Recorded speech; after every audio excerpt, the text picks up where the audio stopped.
What's good? What's good? How What's everybody good? doing? Back at it. Another Yes. episode 70. Here we go. Dang. Right away. I know, right? 70 episode. That's wild. 70. Frank the Tank, what's good? Dustin, all the What is up? regulars in the comments already. Raven Royals, what's going on? Let's What's hit up up? before we bring on the big homie and dig into his background. Carter's Coil. Man, I met him in person. Him and his son is awesome, bro. I think we got a little feedback on your side. Yeah, you ain't got no volume, bro. Who else? Let's see. Yep, Raven Warriors. So hopefully everybody's been doing well. We're gonna bring on the homie Malcolm. I just was checking out his Instagram page. I'm gonna dig into his background a little bit. I see he's into jujitsu as well, which is another concentration of life that you got to be patient and focused in. But I'm anxious to kind of meet him in person. But for now, we're gonna meet him online. So here we go. What's up? What's up? Bro, Appreciate y'all for having me. oh man, it's our pleasure, man. You know, we try to extend our platform to absolutely everybody. And actually, Darren showed me your page and like, hey, we're gonna have more. I'm like, let's go.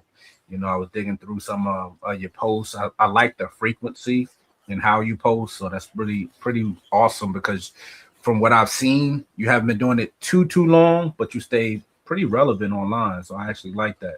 So tell us who you are, what region, what area you in, and kind of how you get into the ball python game. All right. Well, my name is Malcolm Briggs. I'm in Milwaukee, Wisconsin. So I've Okay. been doing it. I probably. I mean, I had some snakes in college. That's kind of where it started. But then, honestly, I didn't really know what I was doing like that. Like I always loved them Right. and stuff, but I didn't really know what I was doing. So then, probably around the pandemic, I was watching Jay Prehistorics, and I was just really like, you can breed them, and I was just really like, and I just kind of start just picking up just small stuff here and there.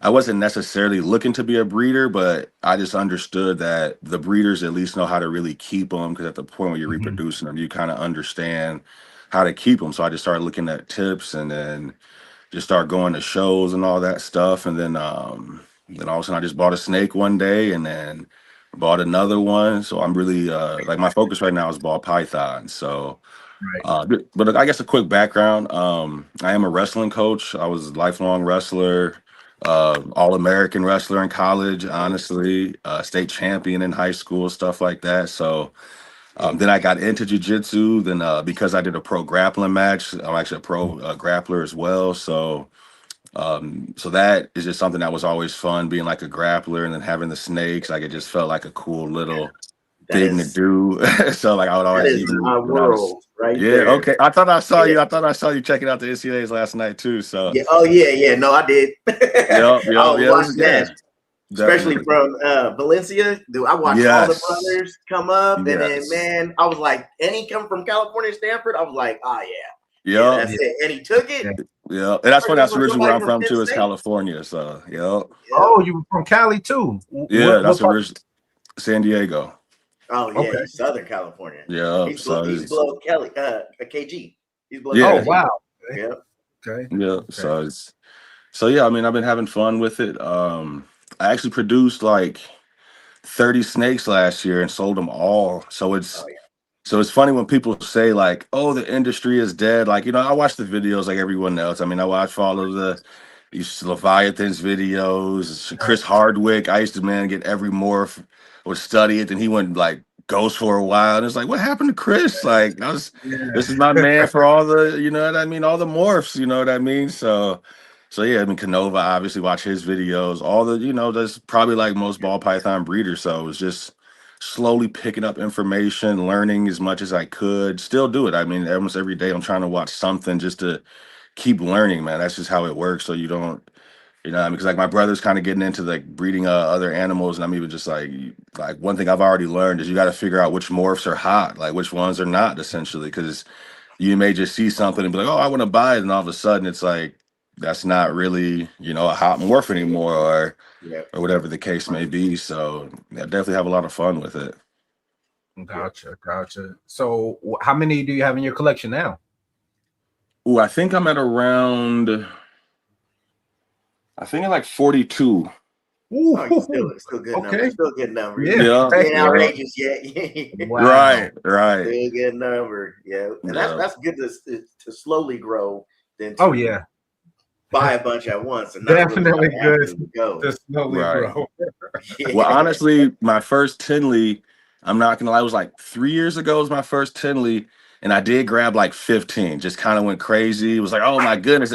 I was, oh my, every table I went to it, and all of a sudden by the third day I was going to pick up, and I was like, oh, whoa. And then so it's not that it was I don't want to call it a mistake, but I definitely overdid it. Like a lot of those I end up kind of selling, and I mean I probably maybe kept half of them that I really was like, but then I did end up selling a lot of those just because it wasn't the direction I wanted to go. Like all of a sudden I had so much pastel, and I'm like, oh my God, if I get another pastel snake, bro, I'm gonna lose my mind. So I kind of like got away from that and just really kind of started to get like a focus and like, what do I want to do? Because I always wanted to make a world's first. Like when I see people talk about world's first, and again, just probably from the wrestling background, I'm like, oh yeah, I got to try to do that. Like have something that's first in the world. So that's why I kind of switched up a little bit. I'm actually hoping to make one of the first sunset blackheads. So I haven't seen those yet. Somebody might have it, you know. I haven't looked, I haven't found it yet. So I'm trying to actually, you know, as a black man, I wanted to have, you know, some cool dark snakes. Like I want to be able to, you know, have people get a lot of the bright ones and things like that. So I feel like the dark genes get a little hate on it sometimes. You don't feel like, you know, they're not as popular as the bright yellows, and so I want to get some more darker morphs and be able to expand on that. So that was one of the things when I got in, everybody was going bright, hating on the dark, and then now you're starting to see that transition where a lot of them are using the dark genes. They're going that route. You can't just leave them off to the side. Plus, they make some of these lighter genes pop even more. For real, yeah, definitely.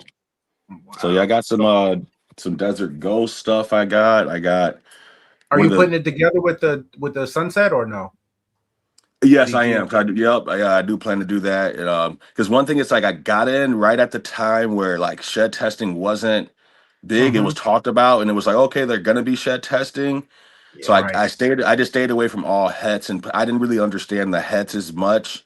Probably until I got a orange ghost, because I just love the way those looked, a single gene, and that was one of my first ones that bred. And then it finally clicked. Like, right, these are all het for this, and it's like, and so then like the shed testing came like probably my first year. So then it really kind of helped because then it just helped me out because being a beginner, it's like I definitely don't want to sell somebody something that's like I can't say definitively what it is. Like even when I go to shows and I see a bunch of pause, I'm like, why would you?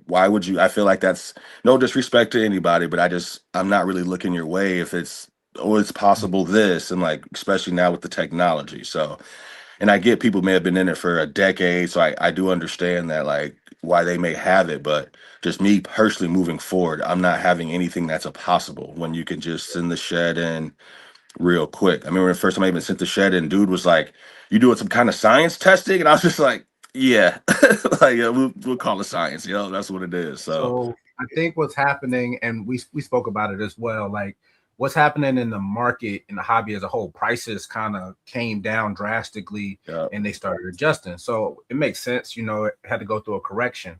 Well, we're also seeing that on the shed testing side of things as well, where sheds were whatever per shed. Now they're, you know, buy two, get one, and, you know, all kinds of stuff. So that's now adjusting as well.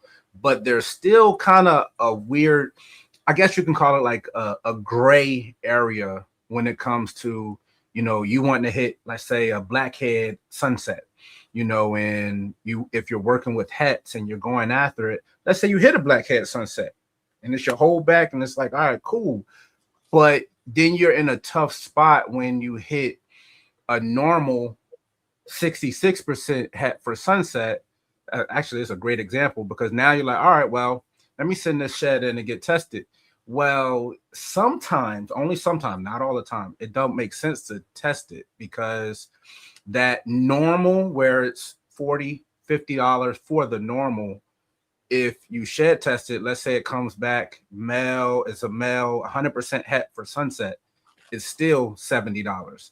Yeah, So it's like Right. you actually lose money when you can sell it as posset and basically the price can't fluctuate though. I mean, you can't necessarily charge for it being pos. So what we're finding is with a lot of the genes, even monsoon, you're seeing stuff that's now before where it was like, hey, this is a normal pos het monsoon female and it's $1,000. You don't see that anymore because that shed test is out. So you got to sell that animal on par with what you see. So if you see a normal that's $70, I mean, you're going to see pos het sunset, pos het monsoon. You're going to see that at those prices as well, unless you're going to send that shed in and eat the cost for it being het or not. So it's a weird spot to be in. I think we're going to get closer and closer to getting everything kind of shed tested as the shed test price continue to adjust with the market. I think that as a whole, though, I think it's going to adjust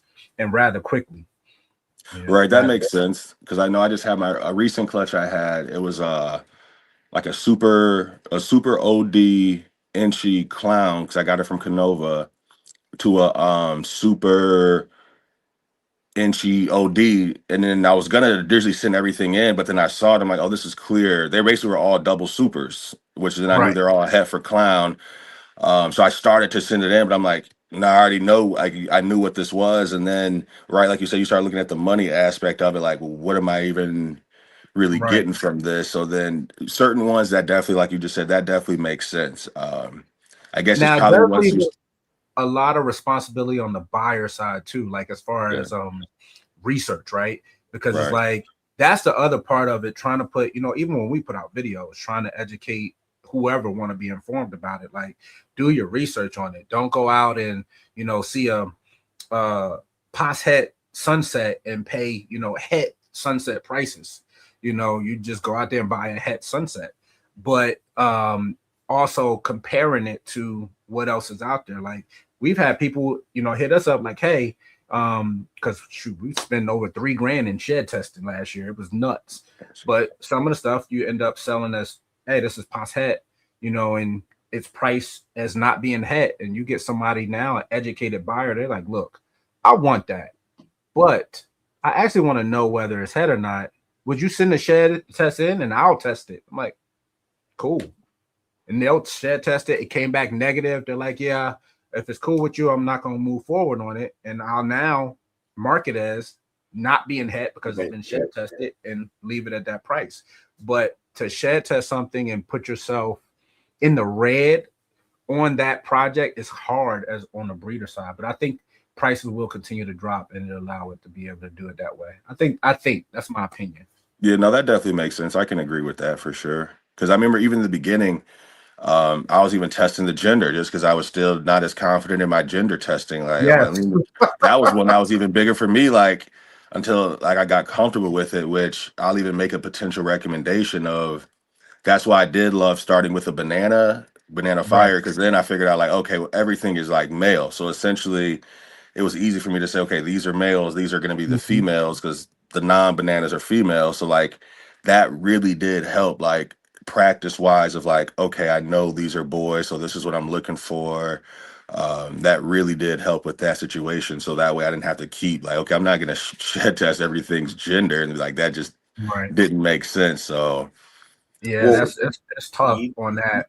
We pop now, but that's difficult, bro. I had to learn over time. We probe before we ship out. We probe everything to be 100%, but like when we have a clutch, we'll pop as hey, the clutch isn't going anywhere. We're looking at it as in that moment, we'll say whether it's male or female. But if something is being sold or posted, we make sure we probe the beat because we got like that too when we were purchasing. Even popping with if you pop them too hard, sometimes with the females, you'll have these little things pop out. They're scent glands, and they look like honeybees. They're a little bit lighter, not as dark, but they'll pop out and they'll pop out further. and you could be wrong. You'd be like, oh, that's a male, but it's not. It's a female. Or those older males that's like, nah, I'm not. Right. Right. Oh yeah, that's a female. No, it ain't. But with the banana stuff, you got to watch out with that. Because I produced some and I bought a male maker and I got 2 females from him. That's happened. Yeah. Out of the clutch. Yes. It's few and far between, but it happens. Right. Yeah. Yeah. No, I feel you. Yeah. That's true. Yeah. So what's some of the other projects you're in besides Sunset and a little bit of DG? So one of the other ones I'm in that I like is well, I've always wanted to make a panda pie. That was one of the things from the beginning. So I do understand about some of like the duckbill stuff people talk about and things of that nature. I do get it. But at the same time, that was just one that I always had interest in when I first started. So that one's almost more like just a personal thing. Like, again, just taking on the challenge of trying to make it and make it correctly. Because I figure if you maybe add certain other genes into it, maybe that help solve that problem. So I definitely want to kind of learn more about that one. So I'm playing with that one. Then it's also Orange Ghost. I just love the way that looked. So I really wanted to see how the Orange Ghost worked. Just with the other ones, which I know is still hypo. They're compatible. I just wanted to see if there was something unique about the Orange Ghost line specifically. Right. I've heard that. If it can do something with like, because I also have a yellow belly that's het pie that I made. So I made a yellow belly pie, and just watching how orange that is on the side, I'm like, I just want to see if I can do anything with it. So, and then I also got a puzzle. That's gonna be like my next up and coming thing. I got some puzzle stuff that I was trying to have a little bit of foresight on. And actually, when I bought my female, I noticed the price went up on puzzles. So I really felt like I was like, yes. I'm like, yes, I got one. Like I know it's like it definitely looks like it's headed towards the future. So that'd be a big one that I'll really try to really push, because again, when I noticed the price differences, like a lot of stuff went down, but that was something that's gone up since I purchased it. And I'm like, okay, I feel like I did some good research and had some foresight on that. So so that's just probably the main stuff. Kind of peeked my head in there. Yeah, that's probably the main stuff. As far as actually Dustin with clowning around, good point. But No Limit also commented too. It's hard with that. So with us being new, I try to be as transparent as possible. I want to put it all out there, because what you want to be careful. Like, I think No Limit kind of addresses it a little bit better, because he says he doesn't advertise his POS hats, but he does inform the customer when they're buying. I think that would be the better way to do it. I'm always gonna advertise it as is. If it's POS hat, it's POS hat. Gonna put it out there, because you want to be wary, Dustin. You want to be wary of those customers that don't want certain genes. They just don't want it in their collection. Whether you're working a perfect one, the Lelix, like Clown and Cryptic. If you don't want something, you want to make sure that it's not there. And if you don't disclose that it's even possibly there, and then they contact you back, hey, this ended up being X, Y, and Z, you're finding yourself in a situation like, oh, okay, yeah, well, the parents was X, Y, and Z, and now they're pissed because you never told them that it was ever even a possibility. So I think No Limit has a point of, before closing that deal, definitely let them know. With what Clown Around saying, like when I first got in, it was like that. Right. If people put anything on auction, they weren't saying if it was POS head or anything, because they know they're not going to get that value. So they want you to figure it out later on. If it even comes up, then you win. But otherwise, they weren't trying to give that away. They're like, oh, and then it affects you when you're trying, if you're planning on being there in 10 year, 15 year, whatever, you get that customer that, didn't want that, and now they're popping them out, and they got it. I mean, they may end up having a issue, and I guess I can understand their viewpoint. They got an extra gene. We as breeder like, hey, you should be happy. Not necessarily right. If it's that gene that, I don't want that gene, and now it's in half of your whole back animals. That's hard. One of the things that I want to ask, because you say you tested a lot, so you test at the beginning, right? So every animal that you purchase that you're really actually keeping and you're going to breed this season, have you fully done a panel test on some of them? Not a full panel test, just because there's actually one that I have that's ironically a POS het clown, which what is it, a Hurricane Red Stripe, and it's possible het clown. So now I'm like, I bred it, but now I'm like, you know what? I really want to get the shed on that one and send it in. So I still have it on like all of them. It is ones that I'm like very curious of, or depending on the direction I want to go, and especially one like that because that one's a slight like, well, should I pair this with this one now? Because ironically, I'll talk to Chat GPT, and I mean they gas you up. So Oh that's like yeah. Chat GPT go gas you up like, oh yeah, you should definitely do this and do that. I'm like, I guess I didn't really think about that. So Chat it's GPT is funny. learning you.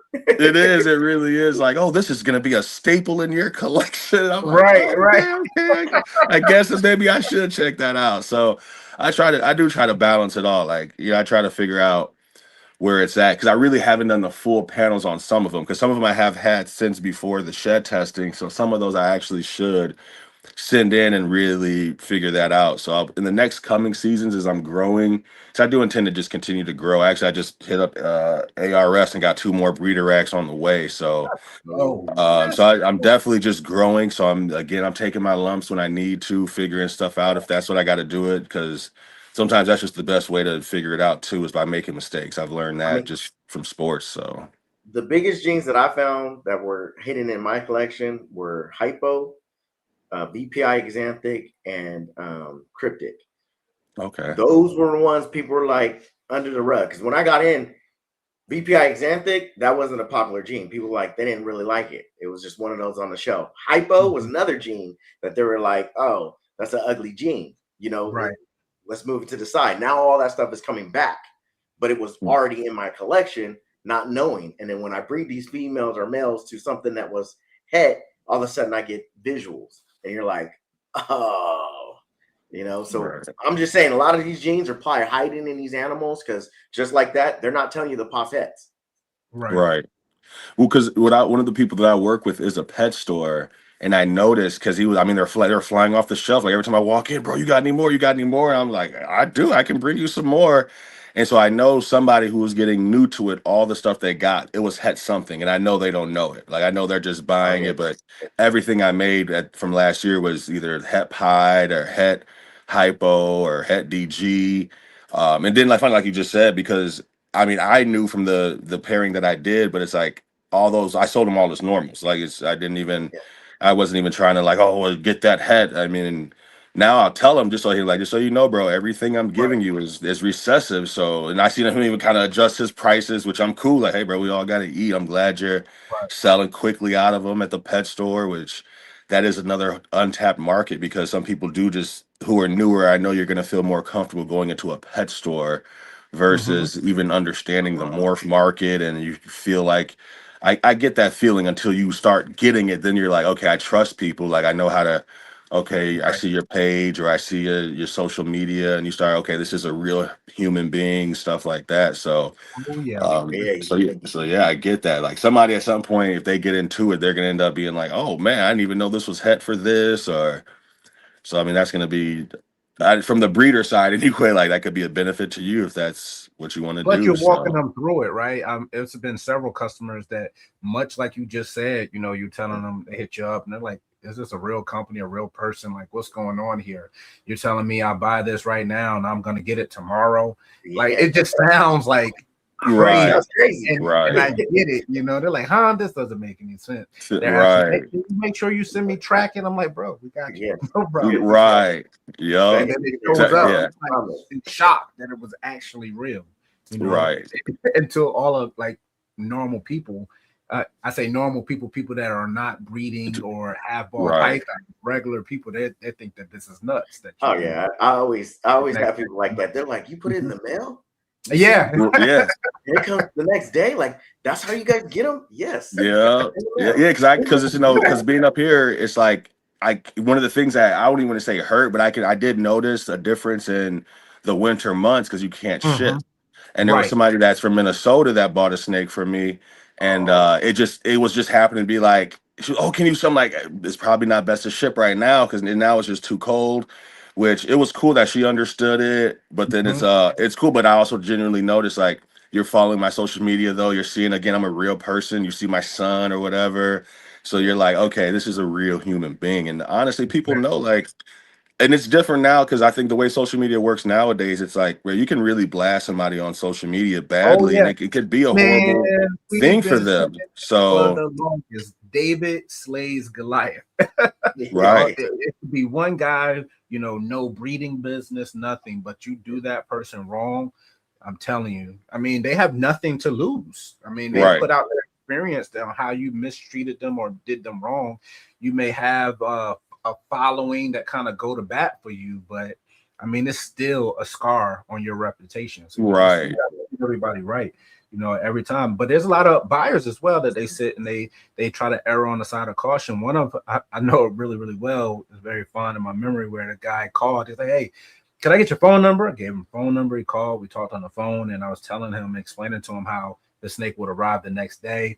And he's like, "Listen, I take these reports and do these things all the time. This feels like a scam. I'm just letting you know. I'm a police officer and blah." I'm like, "Oh, that's cool. Oh, yeah, I was a cop for 10 years." He's like, "Oh, all right." So it kind of touched base, but he swore up and down it was getting ready to be a scam.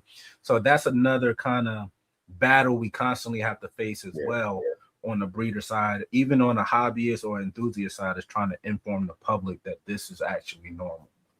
And that took me time too to really like get comfortable with that, because then that's what I was just reading so many just morph market, just the different profiles, just a bunch. Like, okay, and you're reading them all, then again you go to their page. That's why I even like start like a cold-blooded account, which I don't really use as much, but I was just creating all these different ways. So again, like, hey, you can reach out to me. I'm a real person. Like, that's why even like I said, I started posting more, try to have a level of consistency. So it's like this is a real thing, because in the beginning for me, I was just looking like, and it started to click like, wait a minute, I'm sending you this money and you definitely can just not send me Yeah, anything. Like, I yeah. remember playing like doing that on the video game. Like, I'm going to the game getting hustled. Like, wait a minute, now I've been through this, I've learned this. So so at first it was just really weird for me too, like when I bought my first snake.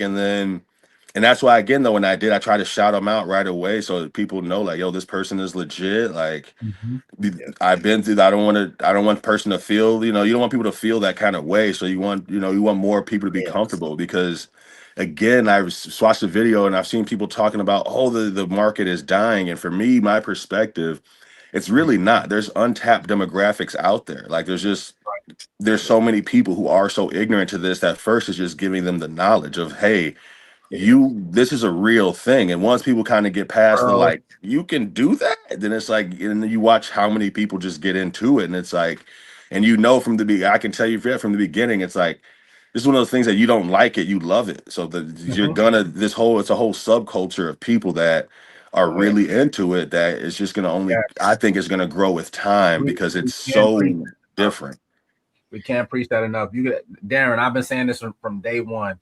You're going to ride that wave. It's going to go up. It's going to go down. You're going to have price corrections in the market. You're going to go through all these things as a quote unquote business, even on the hobby side.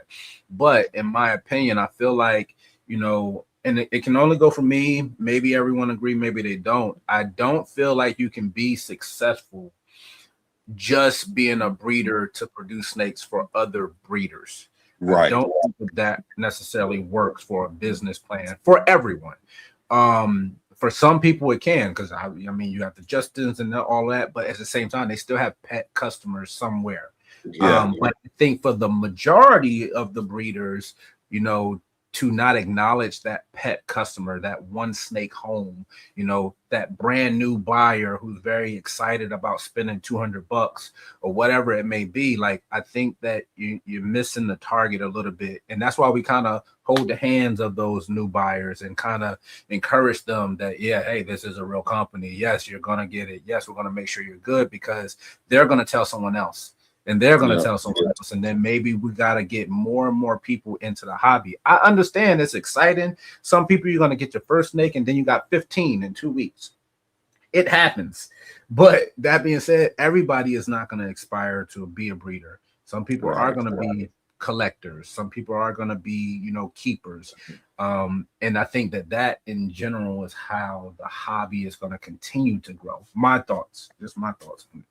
No, I agree. That was something I definitely wanted to pay attention of once I started this, because for me, I remember just seeing the first like snake for $1,000, and I was like, I would never. I have now. Yeah. I'm like, I would never spend that, or like even at Tinley. I mean, you just go by Canova's table. I mean, he got some that are not for sale, which is like, right, bro, that's a $70,000 snake, bro. Like, I seen this the Ultra Male Sunset for 20 G's, and even just hearing, I remember just listening to Bob Vu talk about like, oh yeah, 100,000. I'm just like, Yeah. was like, what are you Bro. guys?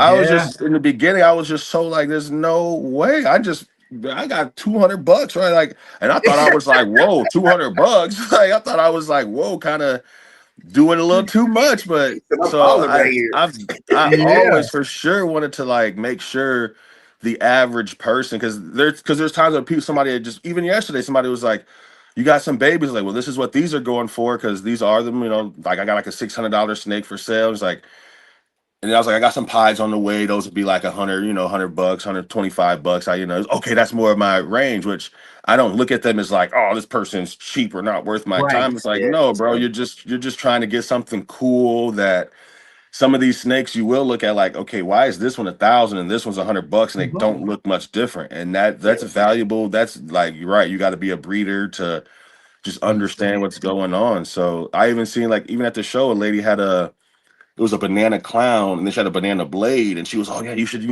buy, just an extra gene. And then I just like, do some research on the blade, and I looked at the gene. I'm like, so blade is essentially inchy. I already have inchy. I'm good. I don't want that. I don't want necessarily things that are, this is like this. So it's like, I Right. don't really. So again, it's not even, which again, in the past, it may have been like, oh, yep, it has an extra gene, $25. Yeah, let me get it. Where Yeah. now I'm like, do I want that? Right. Like, do I even want this gene in my collection? Because then you Yeah. hatch something, and I'm like, I want to be able to know what I got. Like, I like Mhm. to, and that's why I like starting off with so many single genes, because it's like you see them every day, so it's easier. You get familiar with it. Then all of a sudden, have a clutch, and that's why somebody, how do you know this has like Orange Dream? And I'm like, I can just see it now. I've been looking at my Orange Dream every day for 2 years, going like this with my hand. Oh, let me set this up better. Going like this or whatever, and then I'm like, wait a minute, that has Yeah. it in it. I can just see it now. People are like, and it's because my brother look like, how do you know that, bro? And I'm like I said, you just pick Start up feeling on it as a baby. So I like growing that way. Don't like I'm not gonna knock anybody for their style of grow, because I've seen videos where somebody had money and they all bought, oh, I got this $9,000 snake, and it's like, but now you're kind of going on the word of somebody, which is not Right. that you can't, but for me, comfortably, I like to really be able to like confidently say, no, this is this. I know the Orange Dream has the tiger stripe, which is a very subtle difference when it mixes with Inchi. And so then when I Mhm. take that to the next level, you just pick up on little tricks. So yeah, I remember, because actually I learned that from the guy I got my sunset from. He actually produced the first pied sunset at Captive Breds up in Wisconsin, which Oh, he told me wow. the story of when it was a 30 he bought. He ended up making two of them, kept one, Yeah. drove the other one physically down to Canova. He was like, Yep. it was like a We seen the whole $30,000 video. snake, which I'm like, right, Yeah. I would be driving myself Yeah. all the way down to it for that. So, and it's funny that he didn't promote it more, because they're into geckos, and I'm thinking like, man, you guys have made a lot of cool stuff, but you don't really promote it. So it's like, but it helped me out, because then I was going to him for a while, like, yo, I think this is this. He's, oh yeah, the tiger. He's just give me little details from their Mhm. experience. So it's just good to kind of have that, even have potentially people that somewhat mentorish that you can like go to for, hey, what's you really know this gene? What can I do with that? So You came in at a yeah, good time, because yeah, back in the day, nobody was doing none of that. They Mhm. ain't giving you none of the secrets. You need to figure it out on your own. They ain't telling yeah, you, especially like the head look, But now we're so open, and the internet, that next generation coming in, showing on YouTube, pushing even Mhm. more. You're yeah. starting to see those people really talk about it. So you're learning. So if a guy that you buy something for doesn't want to teach you anything, guess what? He already lost. He lost in the Right, game. yo, yeah, and Yeah. it's not to disrespect the old, but it's like that's kind of old school. Like, I'm not like I believe in passing on information, no matter what it is. I mean, that's why I coach. Like, I mean, I holding on to information is like, who is this really good for? Like Right. this how I feel like you keep the whole industry going, by just being able to progress.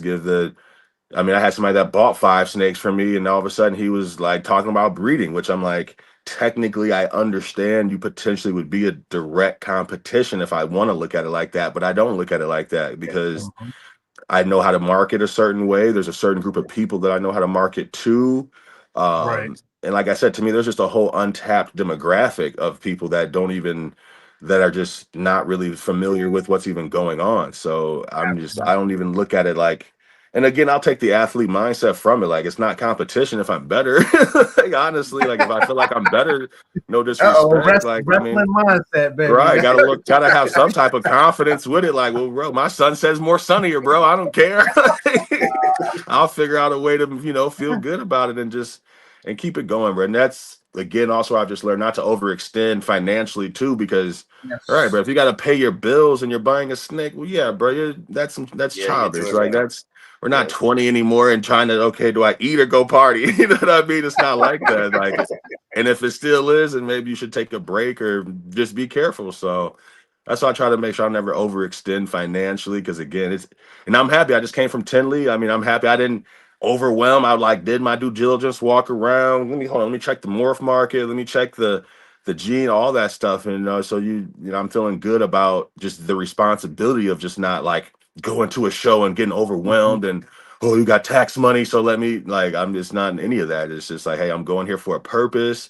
I'm gonna, load up on the reptile chip. I love doing that at shows, so at least so I don't feel like I gotta get something. Like, I'm gonna get my reptile chip. I'm probably gonna just buy some rats from somebody, more or less just to kind of patronize their business too, because it's like everyone does need to eat. So little stuff like that I'll definitely try to do so it feels good. I mean, I got kids now, so I'll try to bring them too so they can kind of have fun a little bit. So it's just I like to have fun with it as well too. Like, Bob up here asking for a payment plan on $200. I mean, yeah. So send me $25 a week. Right. $25 a week. Right. Yeah. I mean, I can't knock anyone if that's where you're at. Like, bro, we might be able to just ask me for a discount, bro. Like, I ain't even maybe we can make a trade or something. Like, I got a tattoo artist, you know what I mean? I'll trade a tattoo for a snake, bro. Like, I got you, bro. We ain't even got to do all the barter. I'll trade with you. Like, you got kids, they can come cut my grass or something, man. We'll just figure it out, bro. You know what I mean? I'm willing to work with people. Like, I feel like in this industry, you got to be willing to just work with people too, man. If you got something we can trade, bro, I'll definitely trade it. Make sure you get the value you want, I get the value I want, man. We don't do that. It's not we don't got to be out here hustling snakes like in the back alleys or nothing crazy, bro. Let's keep it all legit. I mean, I've done that before. Met somebody and you're like, act like you're doing a drug deal. You got a big old sack. Right.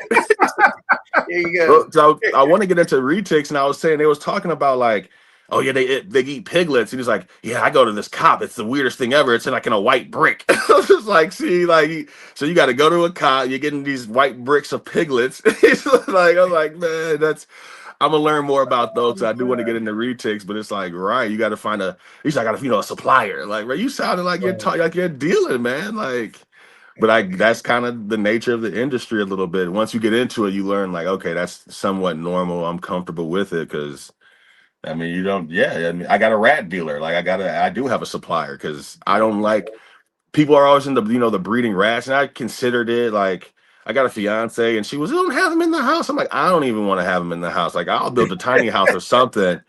The smell of them, that I just do not like rats. So I found somebody that I'm like, cool, I'll happily just pay you and appreciate you for willing to work with rats, because those are just disgusting creatures, bro. Like, I just cannot stand no rat for some reason. Like, I actually feel like I even got my snakes trained to where, like, at the dangling, I hate it. That was one of the things that I just absolutely hated. I'm like, well, there's got to be So how do you do it?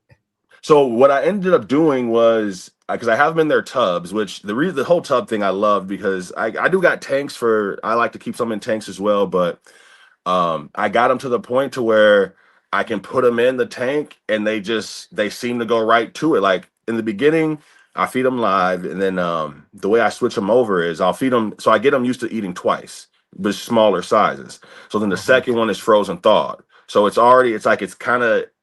it has like the instinct where it's still like looking for the food, so it just goes for it right away.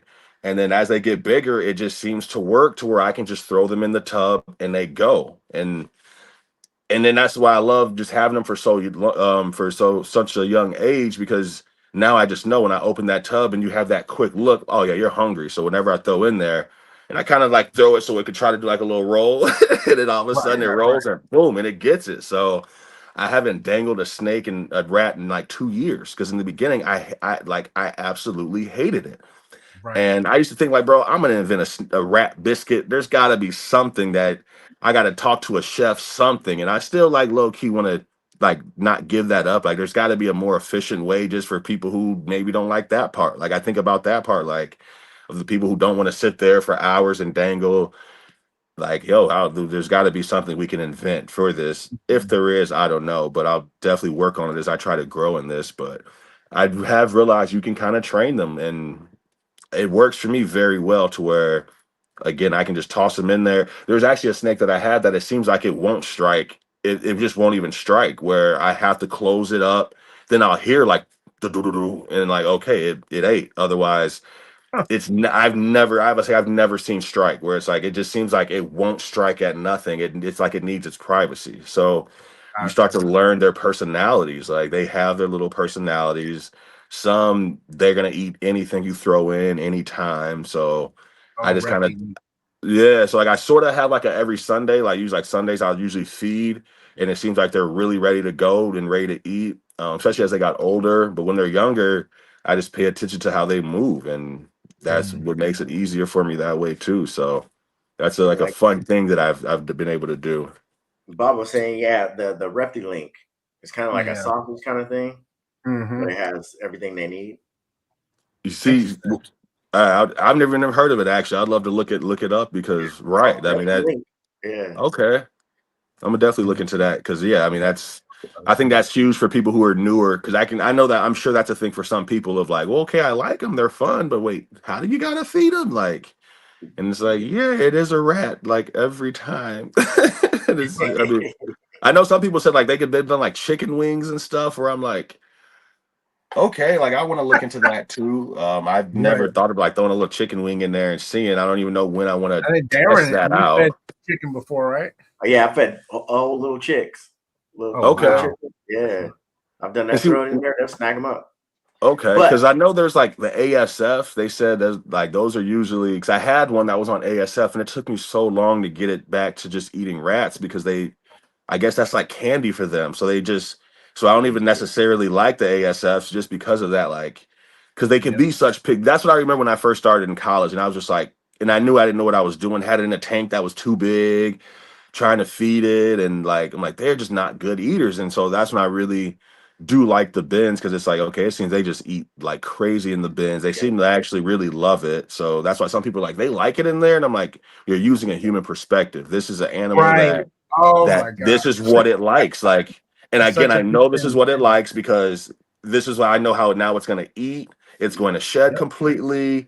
The breeding process, like, it's just, this is what they like. I don't know. Like, well, I mean, I wouldn't want to be in a room all day. Well, right, you're a human, so you can't use a human lens for this reptile either. So, so it's just this whole process of it. So I know, like, so kind of even going back, like that's why I do try to remember how I felt in the beginning, the process of me like being just a beginner, and some of that stuff that was like, okay, I'm willing to take a risk on stuff too. So I mean, I just really enjoyed the snake part, but I think about people who are just, they want it to be a very smooth process, and it not eating, that'll get people stressed out, or it having to eat live. And then it's like, okay, maybe they're uncomfortable with that. Cause sometimes I get it, like certain ones, you have to feed live or whatever, which you have to be comfortable hearing that little squeaky sound as it gets it. I get it. That's not, I'm trying to be a humane person. I'm not like advocating death or anything like that. But at the same time, that's part of their process. Like that's how I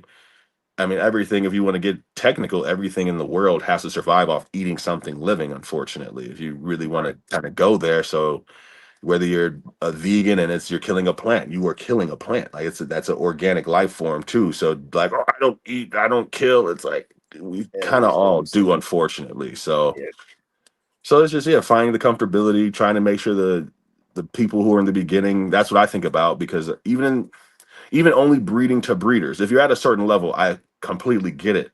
but in the beginning it almost felt like a Ponzi scheme. Like, wait a minute, like what, like how is this?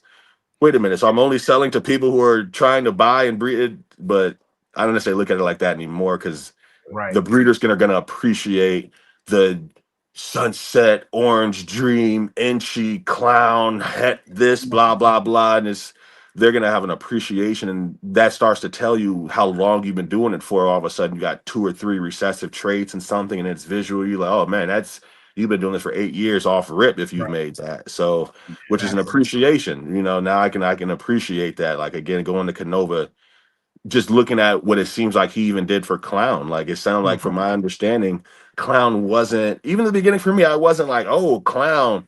But you start watching enough like Canova, and all of a sudden you're getting hyped up and like, wait a minute, man, maybe I do need to get a Clown. So it's almost like, that's why I also want to do my own thing and eventually start kind of getting my own YouTube videos, because then it's like you make sitting on a gene that you think is really dope, and you're the one that makes people feel like, yeah, that is cool. Let me go get that. So it does work that way in this industry, which I think is really cool. How do you choose to market yourself or market the animal? Also taking another step a little deeper, like for example, how far is Tinley for you from home? So that was a 2-hour drive for me. So that was cool for me. Now this is a great topic, because also, I'm not saying you, a lot of people, they take some of these shows, in my opinion, for granted, like Tinley, like Sear in Atlanta, or Daytona. A lot of the local or relatively local people to those shows, when you see it on a regular basis, you're taken back, you're cool, you're going there for what you want, but not every show across the states is like that. Right. Therefore, it's like it can also trick you to to the point where it's like, man, all these people are coming for ball pythons and they're buying. It's not going to happen like that just because you buy your male and female snake and decide to breed and produce babies. There's so much stuff that goes into that on the marketing side of things, and kind of branding and getting your name out there. I do think that those flagship shows are a great representation of the hobby as a whole. A lot of those shows have like wait lists for breeders to become vendors for those shows, which is awesome. I think they kind of, in my opinion, hold a certain standard to the industry on a great representation on what you want to hopefully become one day, especially with so many kids coming through the doors. And that's why we tend to do them, because that's the primary number one place you're going to have face-to-face contact with kids, that's interested in hopefully the future for them and the present for us. But I do feel like those big shows in those regions or in those networks can possibly trick some of the home field advantage hobbyists, enthusiasts, even breeders, to think that every show may be like that. What's your opinion? Yeah, I agree, because I mean, the show I started off with was it was in like Racine, Wisconsin. Basically it's like not too far when I went to college at, and it was kind of a smaller show. And so that was, so it actually helped me out, because I started like at a small show, and it was just like, oh, this is cool. Like, then I seen some other bigger ones in the state that I usually try to hit. If they're within 2 hours, I have no problem going and check it out at this point. And then I went to Tinley the first time, and that's why I bought so many, because I was like, whoa, I haven't even seen this gene, and whoa, what is this? And I just kept, whoa, wait a minute, wait, yep, here, $100 down, here, I'll be back, here, $100 down, I'll be back. And then all of a sudden, I was like, wait, what did I just do? Why did I do that? I acted like a child, and I don't even mind admitting it. I was like a kid at a candy store the first time. I was just looking at all these people. I'm seeing people that I've seen on YouTube, which I'm like, wait, you're a regular person, but to me, I mean, you're YouTube famous, bro. To get a picture with you, like, hey, this is not you were like, I'm gonna post this picture on my Facebook, and it was like, okay, who is this guy? But you're Dave Kaufman. I ran into Dave Kaufman. I'm like, oh yeah, bro, I watched your YouTube, bro. You informed me. Like, there's been people at 2 a.m. I've been woke up, I'm gonna watch this, and I ran into, like, bro, I was in my drawers watching you at the crib, bro. I appreciate you, man. Thank you, bro. You helped me figure this out. Like, and they just like, okay. And so it's funny how, you go to the big show, and all of a sudden, like, your eyes get wide. That's why, again, I've now done so many. And that's where, like, I want to hit Dallas at some point and maybe just make a road trip out of it. I want to hit Georgia. I got family in the South, so I'm going to try to, like, go to these other shows in different areas to really see how that is, because yeah, there's genes at the big show that you don't even see. So now I go to a kind of a smaller show. And again, no disrespect. It's like, oh, yeah, ain't no puzzle at this show, or ain't no Right. sunset at this show. So then some of that is what made me feel good, because it's like, well, if I start vending here, I'll be able to kind of bring this element to the show too, and see, and just to see what I can even bring, like, because you want to be able to stand out too at the same time. What everyone has ball pythons. If everyone has a pastel ball python for sale, now I gotta, okay, well, they said they're gonna do it for this price. Can you do it for this price?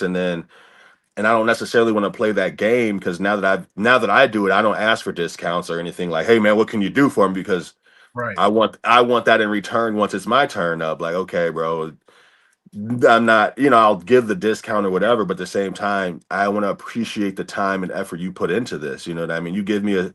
I can appreciate somebody giving me a ball python. I don't have to get it eating, and I don't have to, like, okay, I got to figure out the tricks. Like, you start to just appreciate those things as you do it with time. And for me, I was going to start vending last year, but like I said, I literally sold out of everything. And I had, my incubator was full. I had 6 clutches, man. Like, my incubator was 6 clutches of, I had like 30 something snakes, and I sold them all to my pet store. Like, he was, bro, what you got? Please bring me some more in. And then it was cool. So I was in there one time and I heard people like, oh, he got the baby snakes in there. And I was over there like, oh, shit. And he just looked at me. I ain't say nothing because I'm not messing up his money. So I gave him the, I was like, ooh, I gave him the Dr. Evil, like, bro, let's go then, because you eating too. So I'm with it. Like, I'm happy that he's making good money. I see, like, okay, this is what you upsell him for. If people are buying it out the pet store, I understand, because again, I know what it's like to feel like, hey, I can buy this from a pet store versus haggling with somebody online and then trusting if they're gonna resend and the DMing back and forth. And I understand that part of it. So again, for me, I'm not even like, oh yeah, no, I made those snakes. If you want some, I'm not even about to do that to him or his customer base, which for me, I'm cool. Like, bro, they said the industry's dying, and I got rid of everything with ease. So I can only imagine once I start building up, going to shows, being charismatic. My brother. People think we're twins and stuff. So people like I know they're gonna flock to that just in itself. Like, wait, are you guys twins? We always mess around. Like, now we're actually triplets, but we leave the third one at home. Like, we just mess with people, have fun with it, because again, that's just all part of the marketing and building yourself up, which I don't mind taking the time to do, even stuff like this. I mean, I appreciate y'all having me on, because at some point, I do want you to look at me and first of all know I'm a human being with family. I got a backstory. That's what I've learned. I don't wear snake stuff to snake shows because everybody's into snakes or reptiles. I want to wear something that identifies me outside of it. And that's helped me. I remember meeting Brock Wagner, and he was, oh, you're a wrestler? Oh yeah, I wrestled. Like, perfect. You're gonna remember me. You know what I mean? Right. For real. Yeah. So, and I have my big chain on at the show. So some people know, like, who was the dude with the big ass chain on? Like, I'm having fun. You got some big ass colorful hair. I got my chain. It is, we're gonna connect, or we're not gonna connect, because maybe you're like, oh, I don't like people who, whatever the case may be. So, right, having fun with it. Will for sure. He gets a soul glow going. He has a Jerry girl that he wears. Oh my god! But we having a blast, man. I was like, hey, you really want that hair to grow back, don't you? Right. I've been like this since, bro. I'm not even blaming, bro. I was talking to this girl in my 20s, bro, because my brother's bald, dad bald. So I got to 20 and I still had hair. Bro, it was like a month before 21, and I was just like, bro, this girl, she just talked too much, bro. My lining hurt, bro. Like, bro, I swear to God, I'm like, why does she just not stop talking? And just my lining would ache, bro. I'm like, so I blame her, honestly, because I feel like I feel like once I got to 21, I was gonna be good. And sure enough, I was like, oh well, like my dad told it was gonna happen. My uncle said it was gonna happen. My brother had happened too. I'm like, I thought I was dodging a bullet, and I'm like, nah, it happened to me, bro. So I accept it. This is another thing. I had it up for a while, but Beast Morphs, I follow them. I watch his videos as well. Got a lot of great viewpoints. I think he's being an adult about the way he moves. We have to understand everybody have their opinions. You're going to have your own drive, your own direction. What I see here, though, is interesting, because that's kind of what we practice with the geckos, now with the ball pythons, are getting ready to vend for the first time. But this is also our 4th year now breeding. We're entering right now. And like you, sold out pretty much every season. up to now. It's interesting because he's been doing it 9 years. He hasn't even been to a show or vended. I bring that up and I highlight that is, you know, whether you're pro, either way, it doesn't matter. But that's awesome because I've identified on the online side of things is that there's far more people that's never been to a show, period, than there are that's been to a show. So to be able to kind of service that clientele as well, I think is awesome, and it speaks wonders. And you know, a good analogy I was telling a crested gecko breeder who's working on your marketing, you know, and in my opinion, for him, he put a little bit too much weight into the shows initially. You want, in any business, you want your expenses to be lower. You want to continue to bring them lower and low as possible. And we would constantly tell people how influential online presence, whether Instagram, Facebook, whatever you use, how influential that tool is when it comes to your expenses. You know, and I use the analogy of, regardless of your home size, but you standing in your living room, no one's in your house at all, and you're screaming to the top of your lungs and wondering why your entire neighborhood can't hear. It's the same concept when it comes to marketing your business. You know, if you go to a show, any show, it could be a smaller show, whatever, you're depending on the show to be in a great layout, a good location. You're depending on for that show to have great promotion, have signs and everything, and very welcoming. You're also dependent on that show to be reasonably priced. You're dependent on a whole bunch of different things in order to bring a potential customer in to come and see you. So in theory, that's what I'm trying to kind of facilitate with that example. You're standing in that living room and yelling and trying to market, versus for completely free, you can go online, throw your logo up, show pictures, show videos, do it at your own pace, and then not cost you anything, and kind of get that traction going.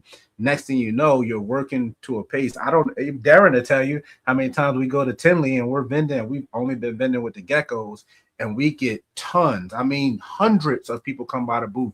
Hey, no snakes yet, huh? I'm like, yeah, no snakes yet, but we're going to bring them. We're going to bring them. We're going kind of leading up to it. So I want to be able to make it to the point where, you know, you're bringing not only people to come and see you and also venture off to see other vendors, but you're bringing people to those promoters that's buying tickets just to come and see you. I think that's very strong. I think that's not controlling, but I think that's influential in the hobby as a whole. And I think it holds a lot more weight than people give it value to. No, definitely. Because I know one thing I definitely notice now when I go to shows, because now I start to look at, like, what if you have a crappy area for your table? Like, you maybe had a cool show, but you're in some weird corner or something that's just not getting proper visibility just for whatever reason. Like, you're leaving so much up to chance, which I can just, everything that you're saying, I'm agreeing with. Because, I mean, I get a bad show. Maybe we're in a part of an area that doesn't maybe like black people or something. Like, hey, that could be a real thing. I've thought about, like, wait a minute, what if and they just discredit me or something because of that. Like, you just have to sometimes weigh all these things in, and especially when you're learning and you're still new, like, hey, I don't want to put all stock into going here and all of a sudden now it doesn't. Like, I respect Bob Voof because in the beginning he was explaining how people was not taking his name Bob's Ball serious, but then they see him at every single show, and that's how he kind of got his respect at that moment, which I like. That makes sense, right? You're the point where I done seen you at Tinley or Dallas, Daytona, you're all over America. It's like, okay, this is a reputable person. Back to that whole thing of, is this even a real person? Like, what is even happening? So those are things that I definitely factor in as I'm just growing and appreciating how I haven't had to vend. You take notes. I know we've taken notes from Bob. We always meet up with him, and we sit there and we look at what he's doing. You know, we went to the Dominican. We're asking 20 million questions while we're out there on how he does what he does, and it was quite interesting to see him go on that show run, even way back to when he was doing like Repticons and everything. Like, he was going to so many shows and vending, and then we literally watched him go from that and draw back to, like, you know, sub 10 shows a year, you know, and people are like, man, oh, things must be hard. Or no, things wasn't hard. Was by design. You know, he wanted to get his time back, spend more time at home. And also, what do you do by doing that? You build up all this anticipation of you being in these locations, which is something, in my opinion, some of the shows actually need to do, kind of dial back some. Because if you come there as a customer and you see something that's just stunning and you're like, oh man, yeah, I'm gonna get that. But you know what? I'm gonna wait because you will be back in 2 weeks with another show. Right. Yeah. You kind of draw it back. So now what he's done is like, hey, when you see him one of these 8 times a year, you're probably gonna pull the trigger on what you've been looking at because he ain't gonna be back there for a little bit of time. So it provides a little bit more urgency for that customer to buy because they're also selling online and shipping out. So I think overall it's a great plan to have long term on any business plan. No, definitely. I was even looking up too, like, because part of this whole, like, I guess what's happened recently since the pandemic of this, people talking about like the shows aren't as big anymore because everyone was at home. There was way more videos. People had way more time. So that built anticipation up too, which I can say like, yeah, I noticed there was way more videos and way more people that had videos. And again, you had the time sitting at home. And now that's changed. So, you know, I feel like you have to anticipate that too. Like, well, what's the new change, or how do we get to newer people? And does it mean having more breeders back doing videos on YouTube to build the anticipation? Or again, you know, like Tinley's going to be a big show. So then, hey, bring your family, things like that. Because I've noticed too now, one thing I've noticed from when I first started going to shows, which I guess is like 6 years ago, 5 years ago now, to now, I see more family related things where like, oh, you can take pictures with snakes. I got a little background up, just a few more things that are more for, at least if I bring my kid, they're not just following me. Oh, I don't want to be here. Like, we know now the generation. Like for me, I even said if I vend, I'm definitely gonna have it. And I don't even mind. Go ahead. I'll even give this information out. I'm gonna have a TV up with probably some cartoons, so that way your kid can sit there and be looking, and all of a sudden we can have our conversation. So your kid's just watching some cartoon in the background now, because we are in a generation where these kids are different. Like, they're stimulated differently now. There's so much technology that, how do you incorporate that at a show versus like, okay, I'm just gonna have this booth and sit here and think people are gonna be able to come talk to me or whatever. So like, again, I mean, I have a son now that's 1 year old. I have a daughter that's 6. She likes to come to the show sometimes. Like, sometimes I have to tell her, you know, okay, be careful, don't just touch everything. And then I get to explain to her the cleanliness just of why. Like, first of all, we don't know who's had what. I mean, I remember the first time I had mites in my collection, I was so mad. It was my first Tinley. And I'm looking at the snake and I'm like, bro, that's why this snake was so cheap, because you had mites in your collection. Like, and I was so mad. It took me like 6 months just to get. I had to step back. Like, okay, that's why you can't just go to touching people's stuff.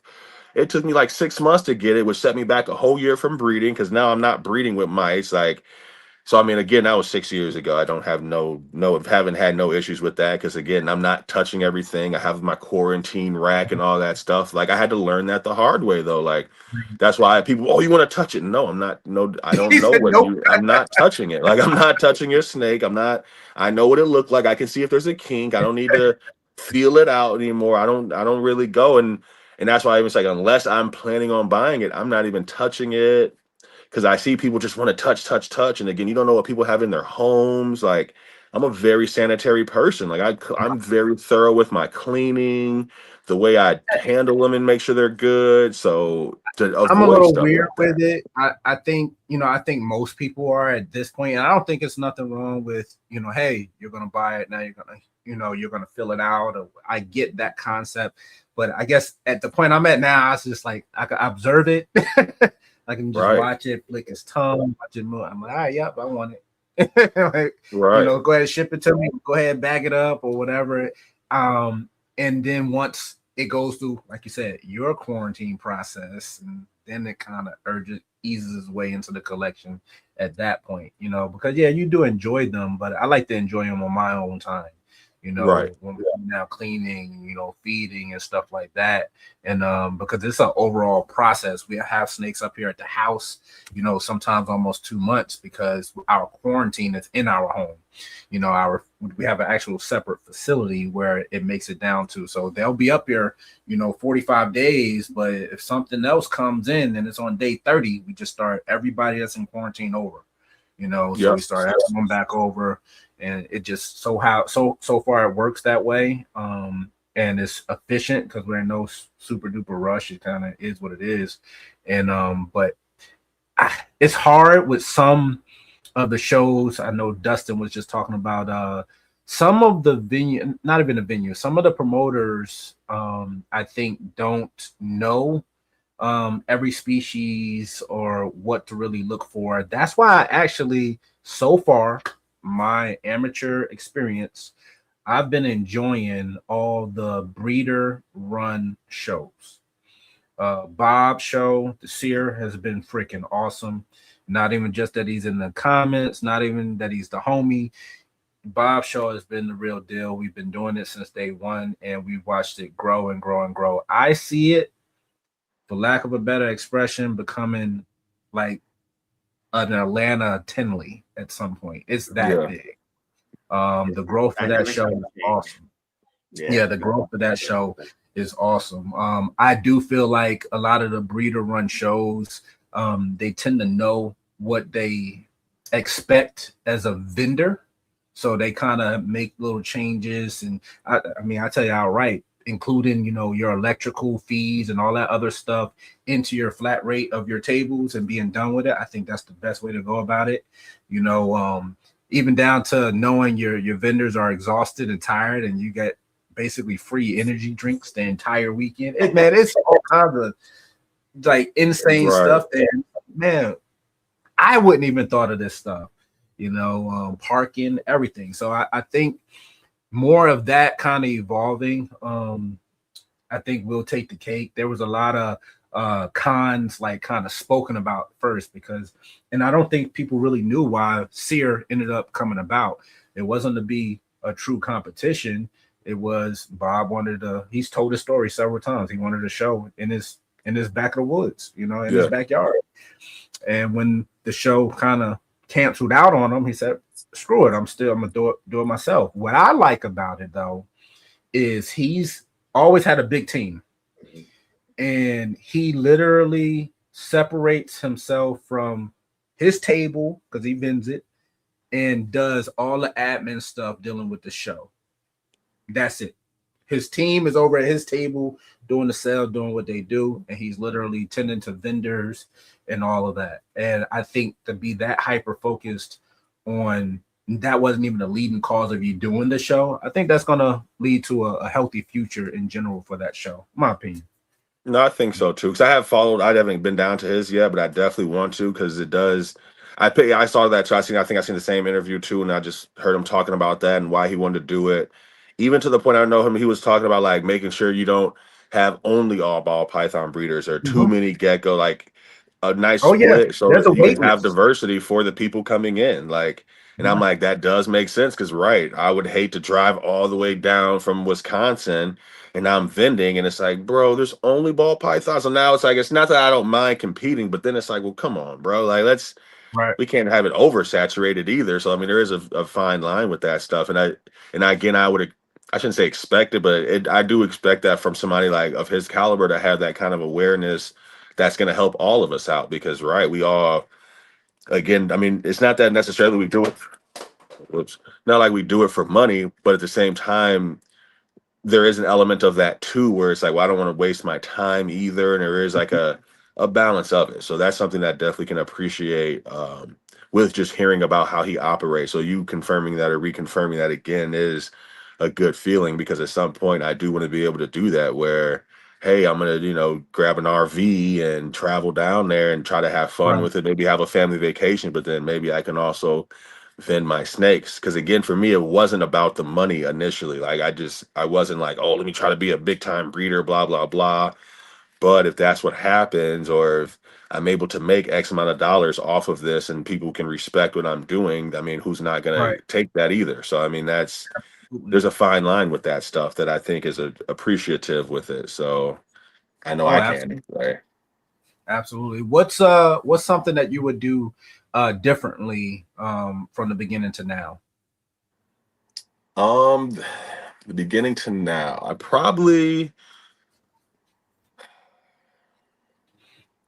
I've taken my time, and I'm not gonna lie, I am proud of how I've moved. Mm-hmm. I'm glad I take the time to really just learn stuff and think. So I think the only thing differently I probably would do in the beginning is just probably just be more patient at some of the shows in the beginning, because I was like getting to almost every show and would buy multiple snakes.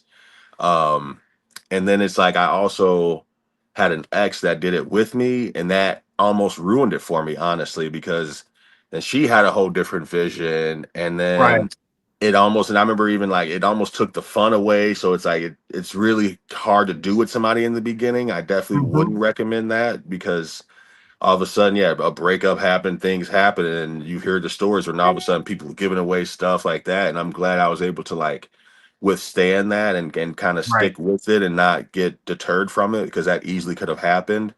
So I probably would have just done a better job of keeping everything completely separate in the beginning, because again, that could have went really bad for me. But I was able to just kind of just withstand it, keep going, not lose my love for it, which did Yeah. allow me to keep going now. Because I'm glad I've been able to just because you have to just have a love for it. I think Oh like yeah, you No, if you you're definitely. doing it just for the whatever, again, maybe it works. I'm not gonna knock anyone's hustle, but there's a level of love that helps with this, because it's an animal too. Like, I mean, we can be Right. soft and be all like, oh, this is an animal. I want it to be a proper lifespan. I ain't trying to overdo anything and do anything weird with it. So I don't want to just be collecting animals and getting rid of them or selling them and without any real purpose Mm-hmm. either. You know what I mean? There's the holdbacks that you get for your reason. Then it's like, well, hey, I don't necessarily need this animal. I Right. want somebody to be able to enjoy it and find the same love that I do. So I would just say my biggest thing is just I would probably emphasize just being patient as you can in the beginning, because it's real. Because I think I remember I bought my banana fire, it was $300. You can get a banana fire now for probably $100.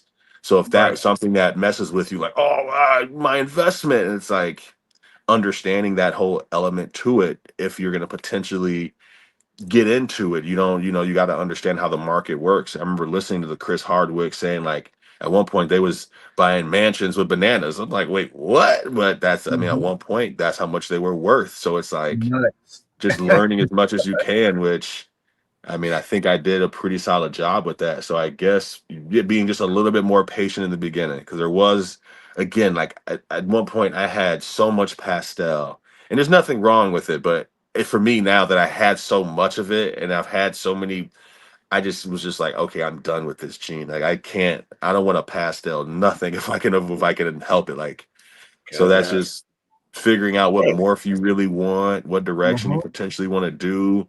And again, now I guess I'm somewhat in like the fifth-ish year, going on my second year of successfully breeding, because I'll even tell you my first couple years, like I said, I just had random issues, and I'm like, I didn't even really understand how to pair them, honestly. Like I paired it once, and I'm like, okay, what we got going, and I didn't really necessarily like.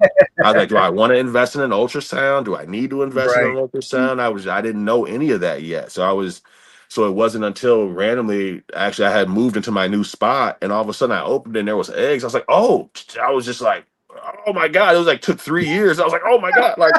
I had to I'm up till I'm going to Menards to get the stuff, and like, oh my goodness, like I was just like, so then like in the second year I had a couple clutches, so I guess this would be my fourth year actually of having more clutches. So, but in the beginning it just wasn't easy, honestly. I didn't really even know what I was doing, and I had other people that I knew around that, like, I had a friend that just, oh, you got ball pythons too? Yeah, I'm trying to breed them, and he never successfully had, and he got out of it, and I kind of can understand, potentially why, which it's like easy once you get going, but in the beginning it was like, when do I even pair this? How do I pair Mm-hmm. it? I remember trying to figure out like the feeding process of people like, oh, you gotta pound them, and I just was like, what do you mean? I didn't really understand, like, what do Right. you mean by pound them? Like, I gotta like overfeed them, bro? Like, what? I was just like, that the wording was weird. I'm like, what are you talking about? So like it took me time to really like understand this stuff, and to then do it on my own and have my own little system with it myself, because I feel like your location matters, knowing the Definitely. time of the year, the humidity of the room you keep them in. Like, I'm in a basement in Wisconsin, so there's times Yep. where I got a little extra heater that I just keep so the ambient temperature is a certain way, and I want a certain level of consistency for me. Mhm. I'm sure if I was somewhere else that was drier, I'd have to do something different or something. So it's like, so I've even thought about that. Like, what if I lived in a different climate? How would that Yeah. affect them? Because I've come to learn that those small things just affect them so That much. right there, those small things affect how the animal eats when you buy them from somebody from a Mhm. different state. You Yeah. know, Yep. and I've had those issues buying from somebody from another state and coming here. Sometimes they don't eat right away, so then they got to get acclimated to what you got going on. And then if they eat and you get a breeder size animal, you might be waiting 1-2 years before that female's like, okay, Yep. I'll breed for you now because I'm used to being here. And Yeah. it That. Yep. takes. I've had Florida's perfect for me. If I get anything from Florida and it comes to California, I'm good. That thing's gonna breed that year. It's gonna eat. It's gonna be all right, But anything else towards like your area, yeah, it takes a little bit of time for them to get used to it because we don't get that cold. Right. Yep. And it's funny you said that, because yeah, you know what? My super inchy orange dream female, I bought her breeder size. I bought her from the dude that sold Canova the Sunset. He told me the story. I was just like, oh my goodness, how he made the pies, and he was showing me. So I was like, let me get something from you. Yeah, it took 3 years for her to breed for me, Yeah, and Wow. she's an excellent breeder now. But in the beginning, I just yeah, didn't know. I had her in a tank, and then because I didn't, it was like, okay, maybe I know how to do this, and the tank is so much work. And then finally put her in a bin, and I remember like she's like, that's what I said, like she wouldn't strike, and I'm like, what is going on? And then I finally just like closed it, and then I finally, it took me that like to really just figure out her temperament, her personality, the way she's moving. Now it's different, very comfortable now. But right in the beginning, I remember thinking like, oh yeah, because I don't want to wait 2 or 3 years for them to grow up to size. And it's funny because like I Right. got humbled. I still had to wait those two, You three still have to years anyway. So that's when I started like, okay, like, so then I felt, because then I even took like a break about a year of even buying anything, because I'm like, hold on, I don't want to just buy and then not know what I'm doing either, because there was like that element too. And then once I finally had that first clutch, I was like, okay, I don't mind buying a snake now, because now I'm understanding this process and I can appreciate waiting 2 years because I did it already. And it's again, and I'm waiting 2 years on an adult already Yeah, right. who was a Exactly. proven breeder. So then I'm like, man, what's this a proven breeder? And I'm like, bro, All that's and telling you is ain't no shortcuts, bro. they're for real. Because and again, I'm almost questioning, dude. Like, is it egg bound or something? Like, what did I waste money? I don't know if I got hosed or something. I'm like, bro, what is going on? Like, and again, she had that first clutch and it was beautiful, bro. It was so beautiful, bro. I was almost in tears, like, oh, she Yeah. finally laid. Like, so again, so it's just appreciating that, because yeah, now I have had ones that I remember the one that my GHI Mojave. I remember she used to sleep. I used to have her in her little tub right next to my bed. Like I had her so young, and now she's giving me a clutch already. I think she's pregnant again, about to lay another one. So it's like I can appreciate that now, having it at that young, growing it up.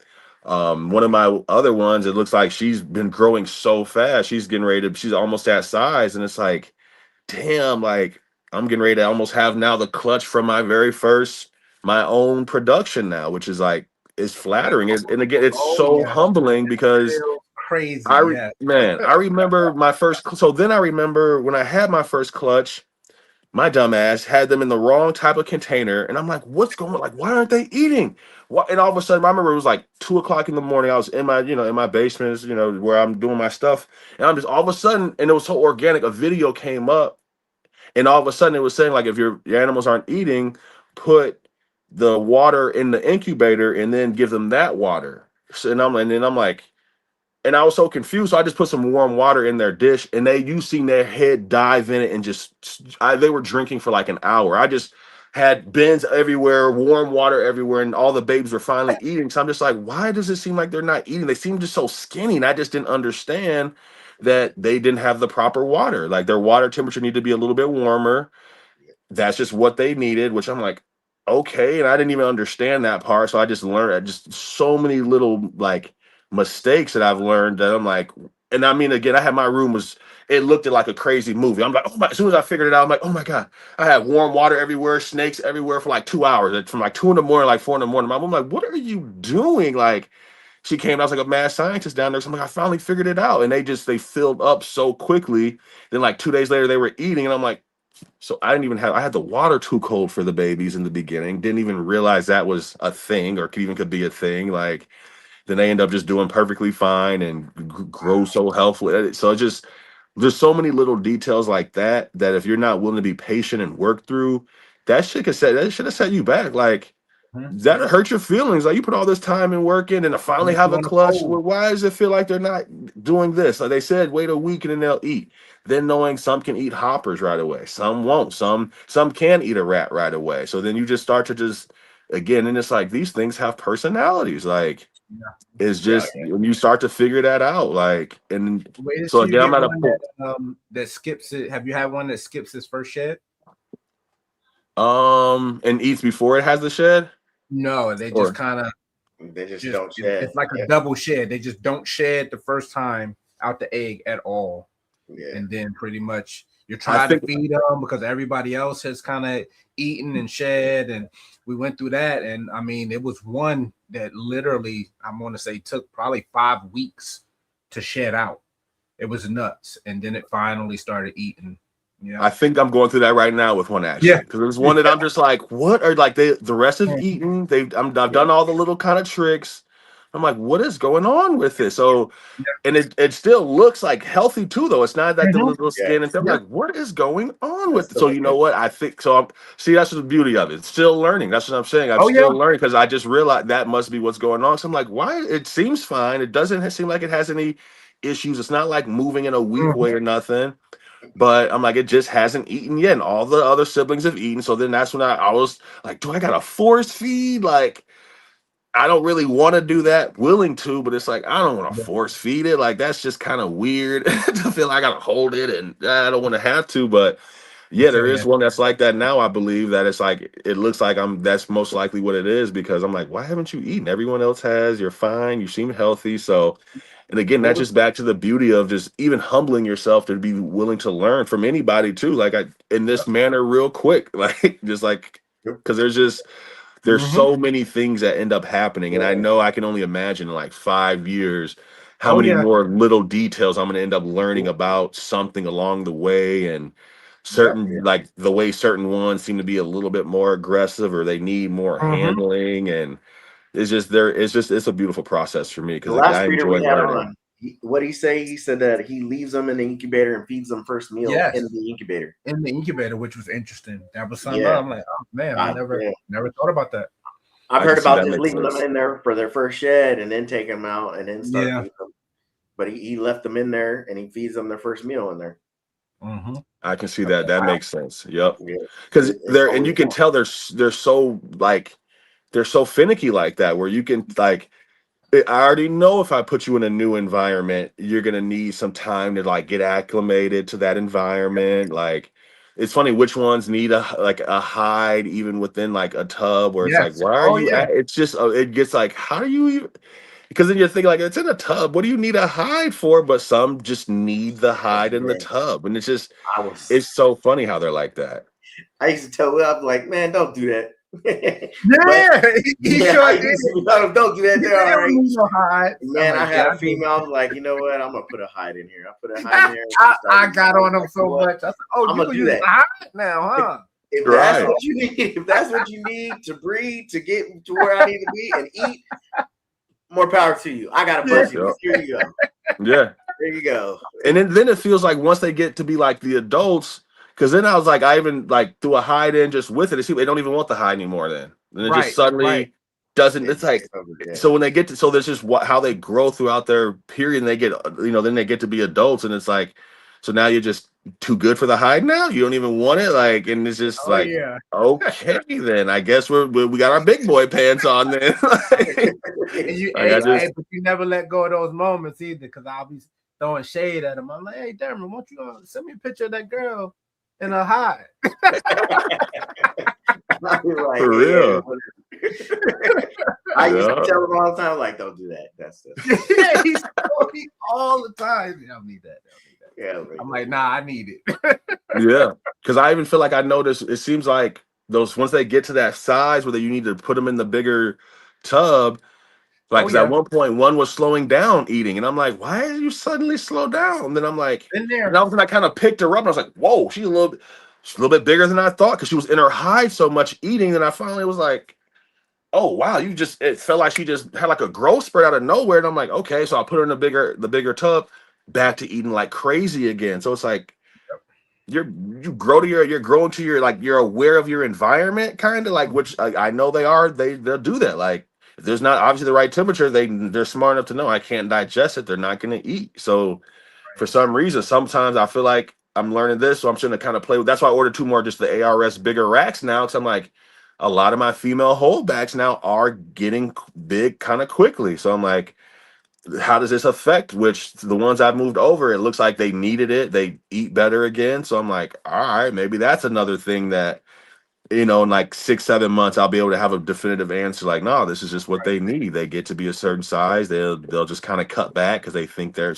too small, or they whatever. I don't know what it is exactly yet, but just one of those little kind of science experiments. Kind of, you just kind of figure out, like, all right, so once I move you to the bigger one, let's see how that works. Will you still need the hide, or you suddenly just like, nah, I'm big dog now? Like, it seems like that's how they kind of operate too. So it's interesting. Like, I've even just learned with having the backup males. People would always say that, and I'm like, you gotta have those. I was like, what? And for what, I had like a GHI lesser, and I tried to pair it with my GHI Mojave because I wanted to be able to, like, I had this vision of having this, like, whoa, we got a real dark one, but then now we got like the all white snake mixed with that with the lesser Mojave. Like, they just would not lock. I'm like, and it's funny, bro. She treated him like a creepy old man. I'm like, bro, why is she treating him like that? Like, she just kind of like had this, like, I just know my snake, bro. She was just always like doing this. Like, why do you always look at him like that? But then I put her with,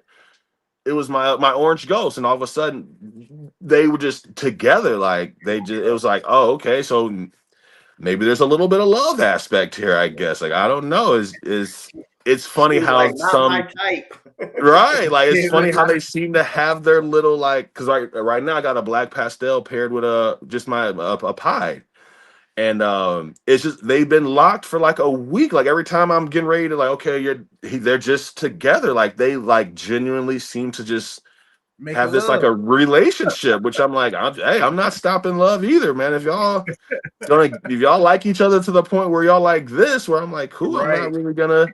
Again, I mean, I'm not a snake. I don't know necessarily what that is for you guys. Maybe that's like a really blissful thing or something. I don't know, because that's also part of what I'm trying to do too.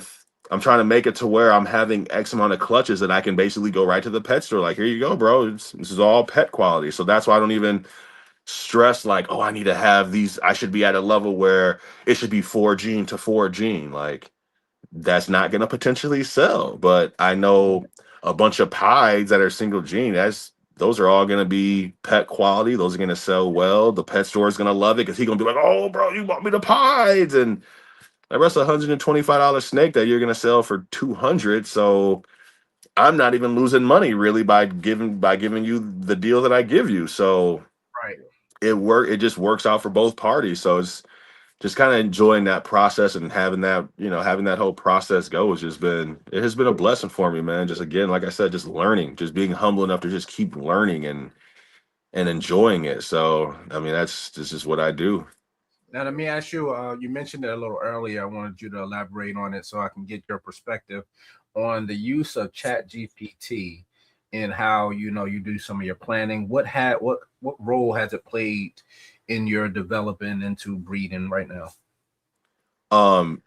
It's funny because at first I wasn't necessarily like against the AI or the Chat GPT, but I mean, I'm 36, so Terminator, all that kind of stuff. Like, I didn't know how much I wanted to really even support it. But then, you know what I mean? But I coached kids, and they was, coach, you got to get on this, you got to try it. So I just started asking it some questions, and they started giving me some good answers that I'm like, I didn't think about that, actually. I didn't think about maybe pairing those two with the goal of reaching this outcome. And so, honestly, I would say I do you can't. I would say don't put like 100% into it, because there's some things they're gonna like kind of mess up on. Even I noticed like with hets, it's almost like they're still figuring out hets themselves too.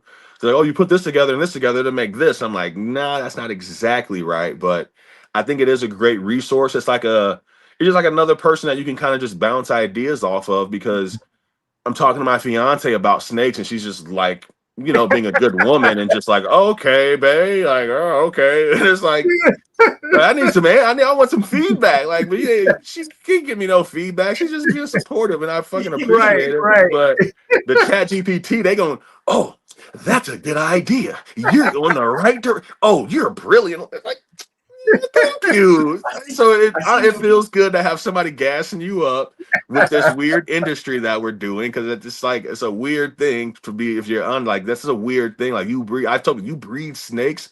Yeah, bro. And I enjoy it. Like, it's an enjoyable thing. So I like it. Honestly, I would say like literally having someone to talk to about it, because sometimes you just got to get your thoughts out. It feels good to like go to the Chat GPT. It has enough info where it can give you some, well, did you think about this? Because I wasn't probably going to breed my super OD inchy clown as much as I would have, but it was telling me about certain outcomes. And I'm like, right, I didn't think about this. And then I also know, but it doesn't necessarily know about shed testing. So it still is Right. it was still going off of like, okay, then you prove it out, which I'm like, no, I don't have to prove that out. I will be able to just shed test and figure out if that's going to be a double het now.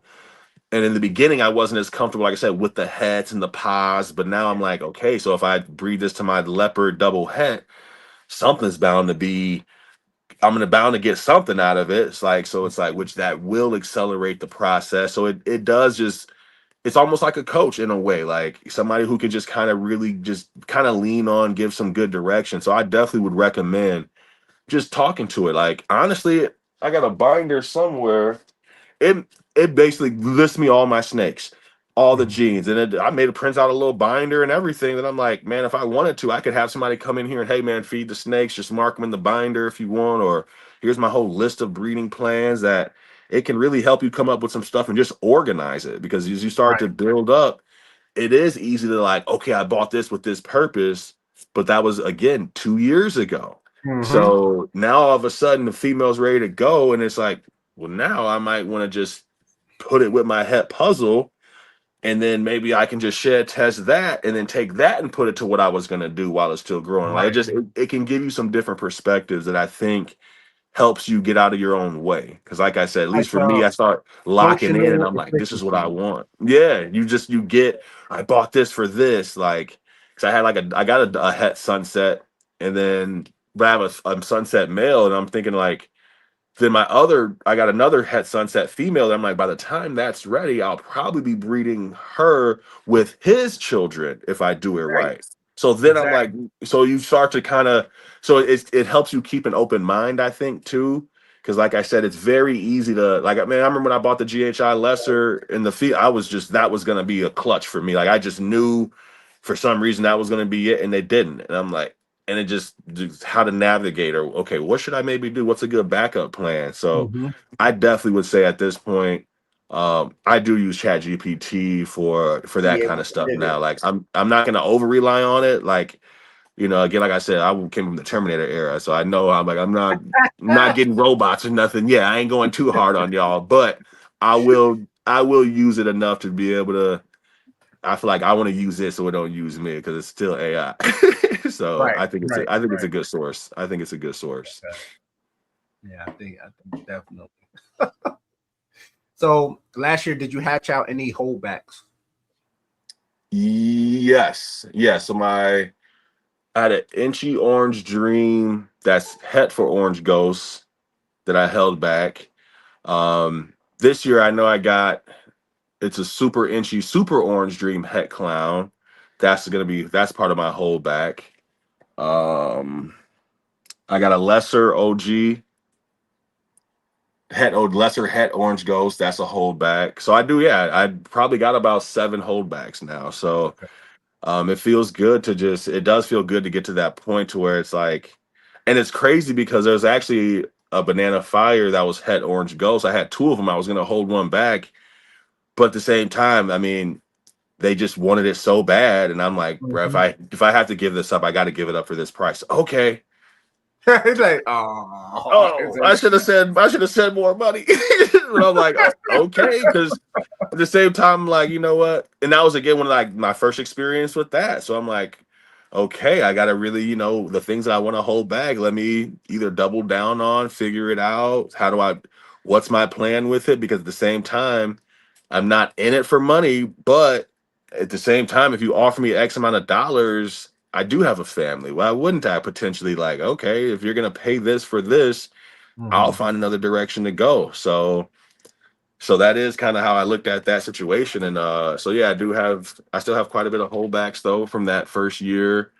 Second year, I got more coming. So I got some fun stuff coming up. I think like I got my GHI Mojave with the Hurricane Red Stripe. So I think that's going to be an interesting combination. I can't wait to see what that's going to be like. So and just as I grow, yeah, I'm going to just keep holding back the stuff that's cool. I got like I said, great relationship with the pet store. So I'm not feeling like I need to get a certain amount of money for anything now. Like I have a system with my rat. So I feel like I feel like I'm building a solid system right now. So I'm not like losing money either. Again, like I'm not in it to like necessarily make money, but I definitely don't want to lose money doing this. So I think I'm kind of at that spot right now where I'm able to now sustain this with itself, if that makes any sense. Yeah, no, that makes perfect sense.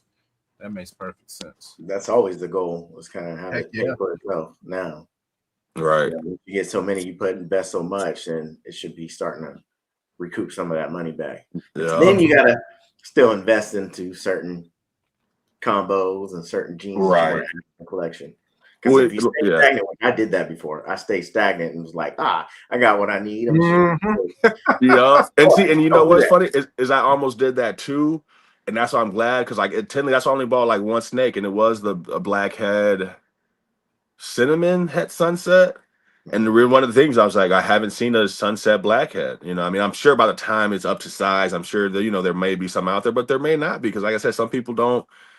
I've seen a lot more of the the sunset puzzle, sunset clown, desert ghost, the spot nose, like some of the brighter genes where I do feel like it'd be cool. Like, and I don't see anybody really, like market the dark snakes like that. Like I see some granite stuff, and like I said, it's getting more popular, but I feel like honestly, as a black man, having cool dark snakes would be a nice little, a nice way to be marketable. You know what I mean? So that's why I want to be able to put a dark twist, if you will, on stuff now, and just see like, hey, what can we do with this? So I'm definitely looking forward to trying to like utilize that aspect as well for my marketing and putting myself out there, like, because I know how people are. And again, I don't try to play, I'm not going to be overly on the race part, but oh yeah, the black guy got the cool black snakes. That's what people are going to say, I mean, that's just how people talk. So I get it. So I'm like, not the young crowd, but pause. That's true, bro. That's true. I got sons. Oh my gosh, you can't say nothing around no pause. I feel you. Right.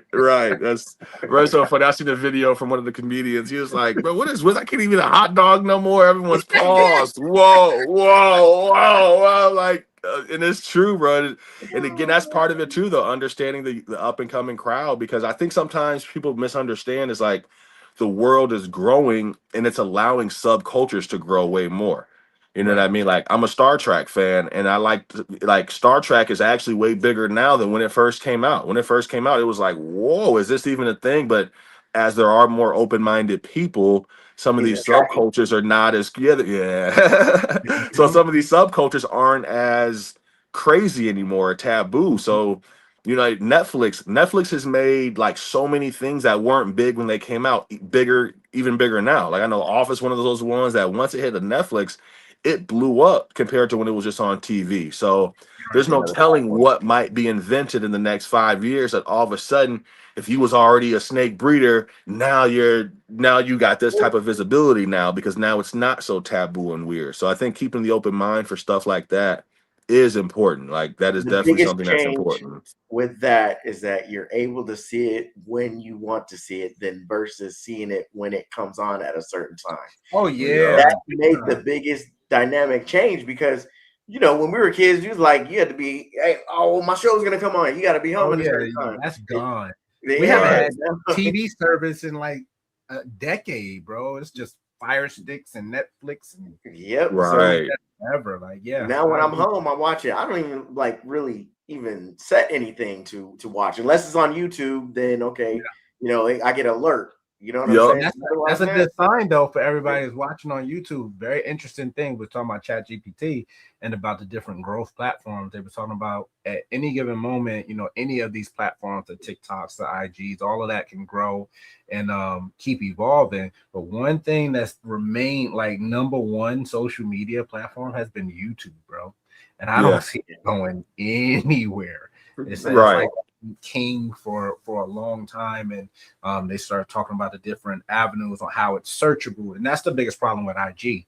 You know, you put out something that's viral, yes, it's gonna go out there and blow up, but after it fizzles, like it's done. It's done. Yep. But you know, when you make informative videos or educational or funny, it's searchable and it populates, you know, and everything. So I think that's one of the things that people should take advantage of. But the kids, the young men that you're coaching, how old are they? So I actually coach boys, girls. I have youth in the summer program that are now like anywhere from 3rd grade to like high school. I coach MMA fighters, so I'm all over the spectrum. So during the year, actually it was a couple years ago, I had the biggest and best girls team in the state. Nice. And only reason why we're still not there because now we don't have a feeder program. So I was even able to say, like, in the beginning, it was basically just coaching. Like, who's that? I thought how I felt. Like, everyone started as level playing field. So there is no, now you get 4 girls that are coming into high school who has 4 years of experience. That's way harder to compete with now that it's growing, and we still don't have the feeder. Just because of the way our city works, unfortunately. That's what people don't understand. Like, in the city, there's 30 high schools, so the talent's diluted. Where some of those areas, it's like you're pulling from a large area with one school. So it's like if you don't have a quality program, or I don't even understand how that even works. So right now I'm coaching high school during the season, but off season I coach anyone that will. If you're willing to come learn, you can do that. And I'm still trying to push myself because I took a little break, but I'll be a brown belt in no time, and then working towards my black belt. And it's funny because as a wrestler, I even say, like, I've not been tapped by a black belt. Like, I'm struggling to tap them, but it's like the wrestling base is so strong that I love having fun arguments with that with people. Like, there's people like, bro, I tell people even MMA, like, oh, you want to spar? But don't think I don't like know how to move and spar, bro. I'll happily spar with you. Just understand it's. And I'll joke around with a boxer, like, bro, if you hit me too hard, I'm taking you down. I'm letting you know right now. Like, this is what it is. You try to get, you want to test me, and you know, feeling froggy, bro. I'm not scared. I mean, the wrestling is the dominate. Like, oh, wrestling isn't like, it means you're not watching, bro. Wrestling is the hardest, most dominant part. It is what it is. They use it. They use a lot of it. You know, they just don't think it, but they use a lot of it in MMA. Yep. And that's why I even talk about like all the double. You see, there's like out of the 9 double champs, like 6 of them are wrestlers. I'm like, that's not from accident. And it's interesting when I got people that I'll train, and now it's like making an adjustment with the new day and age. Because certain people, it's like and this is not what I understand. Like, I now get when the older people used to be like, oh, they're soft. Now, like, I really get like times change because now I get it where I look at like the new youth and it's like, man, you guys are soft. But then it's like, I get it. It's a different day and age though. So I'm like, now I get why the old people used to call us soft is right. You guys had to run 20 miles to school and y'all had to cut 30 pounds. And it's like that. It's like, it's just things have evolved and changed. So I see myself as I'm getting older, like, okay, now I'm seeing what they were talking about, stuff like that. So it's just beautiful getting older. They also have to remember they didn't have the hydration clause like what we have now. Exactly. Y'all didn't have that. We used to be able to cut and keep going. You know, I've seen guys go from 160 all the way down to 112s, you know, and that was unhealthy as possible could be. How this kid was, but he was running through all the kids because he felt he had the more technique than what they did. And he did. He did. But now you can't do that. And it's funny and that's why I even told some of the kids, because before even when I was in high school, I could say like, well, this week I'm doing, 189 and next week I'm gonna do 171. Now it's like 0.3 pounds a day you can lose. So it is really just a complete difference now. And it's like having to make that adjustment, because then all of a sudden somebody lost their wrestle off and it's like, well, can I just go down? Now you're learning this thinking ahead and how you may need to be at the right weight at the right time and understanding that stuff. Because like I said before, and then I tell them like, well, coach, how do you lose weight? And I'm like, I used to just starve. I'm not gonna lie. And like I used to just, I can tell you a Pop-Tart weighs 0.2 because that was about the only thing I ate. Started Monday, I'm hopping on the scale. By Thursday, I gotta lose 12 pounds. I just wasn't really weight. Right. Like on, spitting. Yep. Yeah, that's what I was like. And that's what I'm like, bro. I used to have the plastic bags on. Like, y'all at least get Under Armour. I have plastic bags. They banned them now. They banned them. You can't do those now. Right. Yep. That's done. I mean, if you did it on your own time and didn't say nothing about it, but you can't see you in the wrestling room. We can't see you do none of that. No, do it on your own time, whatever. But no, you can't do it because they had kids. I think it's a generational thing, though. I think it's almost across all sports at this point, because I was even talking with my boys are in all of track and wrestling and football, and they don't even do 2-a-days for football. And I'm like, bro, we did 3-a-days during the summer for a week.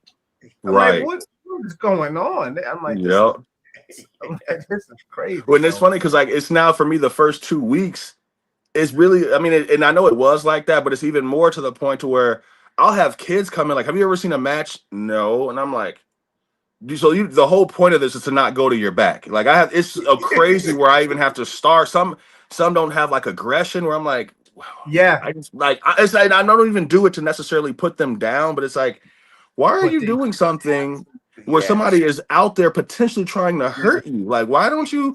And then it goes back to the YouTube. You can't go to YouTube and just look up some stuff. Like, there's nothing you can't find on YouTube of how to, like, you can find and make anything if you just type it in now. Like, again, it was, Dad, what is this? Go look at it. Go look it up. Like, I tell people, like, bro, there was a Dewey Decimal System. We used to have to, like we couldn't just like, oh, let me just like look it up. Now it's like you guys have everything at your fingertips. Like, how are you so ill-informed with something? Like, it's different. We're in a different time. I was telling my boys, they were talking about wrestling camp, and they were coming there train with me, and they're like, training with you is 10 times worse than practice. And these kids have never even been smoked before. Like, I'm like, what is going on? I went to wrestling practice. We had the smallest room. You got pads on the wall, pads on the door. And as soon as you step foot into the room, you're running around in laps. And the thermostat on the wall is turned up to 85 degrees.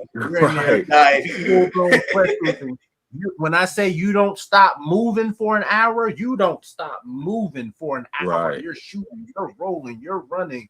And they're like, no, we don't do none of that. You had that what we call Hell Week. That first week we had to really cut it back because kids were not even wanting to come after that. They're like, we waited. We let you get in, and you in for a week, 2 weeks. Okay, here we go. Or the red flag practices. I honestly can't do a red flag because it's like they're all so new. They don't even it would be too much. They would really think like, oh, he doesn't like me. And sometimes I have to and some it's like it's hard because you don't want to again dump on anybody, but sometimes it's like I've had to pull a kid to the side, like, do you ever hear me say something to so and so? No. Why do you think that is? I mean, they're not as athletic, they're not as fast. Right. You were this fast. So we're gonna push you, like we gotta push to get better. Like sometimes they don't even realize that, like, I'm saying something to you because you have the talent and the potential to do it. It's not that person doesn't, but they're going to have to work 3 times as hard to get to where you're at naturally. And some don't understand that. What we don't think about, and as just an opinion as a society, I don't think we think about long-term. Yes, we talk about the bad kind of effects of it, but I think there's some long-term effects of not being pushed to that breaking point. I think there's some long-term effects there, where they get to our age and, they wonder what they could have, should have, would have did back then, and I think that's going to affect them in the long run. Say if they wanted to work for somebody, or if they're trying to work for themselves, it's Yep. going to be It's going to affect them in that aspect too, because kids are getting participation trophies. Oh yeah, agreed with no limit. Yes, and funny thing though, my youngest, he finally like broke through to the starter, and he's starting in these sports and everything. That's cool. I don't demand anything but for them to be as the best them they can be. But it brought up a conversation from one of his coaches, because his first year playing, like, he got one of those participation awards. And because of how we are in our home base and his brothers and everything, like, before he stepped foot out of that gym, he threw the award in the trash in front of everyone. And it sparked conversation from the coach. And he's like, his coach was upset with him, but I've, taught my sons, like, hey, be respectful of everyone. Deal with what you have to deal with, because that's what you're going to have to deal with when you become a man. Yep. So you just take it, and it just is what it is. But his lecture and his conversation, me and the coach had a conversation later, because the coach felt like he listened, but he didn't get anywhere. And I confirmed, like, you didn't, because I'm teaching the opposite at home. Like, yeah, participation awards is nothing. Like, right. I feel like MVP and this, that, or that. Yeah, okay, those people earned that. All that tells the person, in my opinion, that did not get an award is work harder or do better. Yes. That's it. That's it. It's not a bad thing. Just keep working. Yep, I agree completely. Because it is one of those things, like, for me, and that's why I even sometimes tell people, like, no man has ever been too hard on me. This is my dad. Right. So I've never been in a situation where some man's saying something to me and I'm like overwhelmed. Like, and so, because my dad was the one, like, ain't no man ever hurt me before, but him. And that's to me how it's supposed to be, because like, even again, back to the ball pythons, there's a level of resiliency that it takes of, like, man, this didn't go right. Okay, finally I got one step ahead.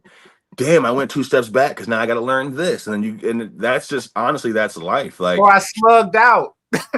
Yeah, for real. Yeah, just like even just like in the work ethic for a job, I've never had a job where somebody was questioning my work ethic. You know what I mean? And I even have something written on my wall for the kids, just 10 things that don't require talent. It's like effort, being punctual, your attitude, body language, your passion. Like, there's things that are within your control that I think it just gets lost when you just, like, there's a just different generation that maybe don't understand it the same way, especially when things are just too easy. You know what I mean? And there's kids that like y'all, they can retake tests and retake homework. I'm like, how did we I got a D. There was no like, hey, let me get a retake now. Like, how does that even, I don't even understand it. Like, I'm like, so how, there's no way anyone should be ineligible now. Like, that was a real thing. Like, so and so, like, man, if they're eligible, they're gonna be a problem. Like, that was always like a thing. Now it's just like things have they've just gotten so different that it's just like, it is different the way they act, the way they're moving. It's like, and now again, find myself being the old guy, like, well, man, when I was in high school, it was like this. And it's like, and now I'm not saying it to like, now it's just like, because I want you to have an appreciation for what you even have right now. Like, absolutely. How do you guys have Google and your homework assignments aren't just easy? I would just Google the question and boom, right there. I remember having a science like homework, and she sent it back home because I just put numbers in it. I just answered numbers. Like, I just had to hurry up and do it, answered numbers. She's like, go back and do the vocabulary words. I'm just trying to, you said just hand it in. You get the credit just for handing it in. So why am I about to take the time to look it up? 2, 3. I'm supposed to be putting vocabulary words and not put numbers. I'm like, she's like, no, go actually do it. Like, that was the stuff I tried to get away with in school. Like, now y'all can just Google it. Like, it's just easy now, I think. I mean, they got ChatGPT. That sucker will tell you everything. For real. Like that. Like, they're in a weird spot because the world's still trying to adjust and adapt to it as well. Even on well, now it's they're trying to take the kids' phones before when they get in class. They got to give the phone to the teacher because it's so easy for them to be like, oh, wait, what? Yeah. And see, this is the tough part for me though. Like, and I'll even tell people in practice, like, I have to explain to my kids, it's not cheating if you're asking your teammates for help and certain things now, because if we're in the real world and it's us 3 having a conversation, we're using each other, we're bouncing off each other. I'm not just sitting here you know, like, or like a Walking Dead scenario, like, oh, what's gonna happen? Nope, you're in it by yourself. Like, no, we got to work together to even get anywhere. So that school sometimes creates that confusion of like, because I remember there's not going to be a calculator when you get older. Like I remember being in first grade and then like, no, you can't use a calculator. There just won't be a calculator on you when you get older. And it's like, now there is. So Right. it's dumb to not use it. Like, how are you sitting here having a problem and you don't know how to find the answer? Like, that's kind of dumb in itself because it's given to you differently. So sometimes I do feel them in that situation of like, is it cheating? Is it not? I guess I'm old school in the sense of like, yo, if you got homework to do it in practice and use each other. We're just like, I remember one time a teacher left the room. It was okay. I gotta go somewhere, and so many kids were confused. I'm like, bro, he's doing this so we can. Hey, bro, what's the answer to number 7? Cool, I Right. know. Listen, hey, what's like? And sometimes that lesson needs to be taught too, because in school they will have you like, no, don't look at my paper, and it's like, bro, move your hand over and let me see that. Like, like, come on now. So it's like the social aspect of life too. There's a social intelligence like that these kids, I think, are now, because of the technology, they're starting to miss out on some of just the social cues and social norms with that kind of stuff. So I think it's interesting to see where the world's going and how to take advantage of it, when you maybe shouldn't take advantage of it, stuff like that. Our biggest thing was having the calculator watch. Oh, right. It's right here. Right. For real. Watch, but it was making noise. Now you know you had that two-way pager. Cut it out. There. Come on, man. Bro, I used to tell the kids, like, bro, I used to try anything. Like, I remember I was wearing shorts and had answers on my leg and just pulling up my shorts. Like, bro, I ain't even gonna lie. I knew how to get through school. Like, I'm just like, y'all don't have any excuses now. Like, you got it all at your hands. So I take advantage of all. If something is gonna give you information, I feel like take advantage of it. Absolutely. You got one more ball python question from Dustin. He was asking how we feel about shipping on Wednesdays and Thursdays instead of Mondays and Tuesdays. He's heard some things that happen. So for us personally, ball pythons over the last, I guess, 3 years, we've shipped over 600 packages, and knock on wood, we've had success on all of them. We prefer to ship on Tuesday for Wednesday arrival. If that's a no-go for the customer, we can ship on Wednesday for a Thursday arrival. Those are our preferred shipping days. On rare occasions, we'll ship on a Monday. If it's organized, it's probably going to be organized for export. Most of the time, if they need their shipment in by a certain date for the collective to be shipped out of the country, we'll do it that way. But preferably, we like to ship on Tuesdays and Wednesdays, because even if there's nothing going on storm-wise or anything, reason we don't like shipping on a Monday is because Monday FedEx is going to get hit with the overload of packages from the weekend, no matter if it's reptiles or not. So they're kind of overloaded on the workload itself. So that's something that may not be generally announced that they're having an issue, but it's not going to be because everybody's off that weekend. So that's kind of how we tend to deal with our shipping, and we haven't had any issues yet. I don't know what you guys have to say on that one.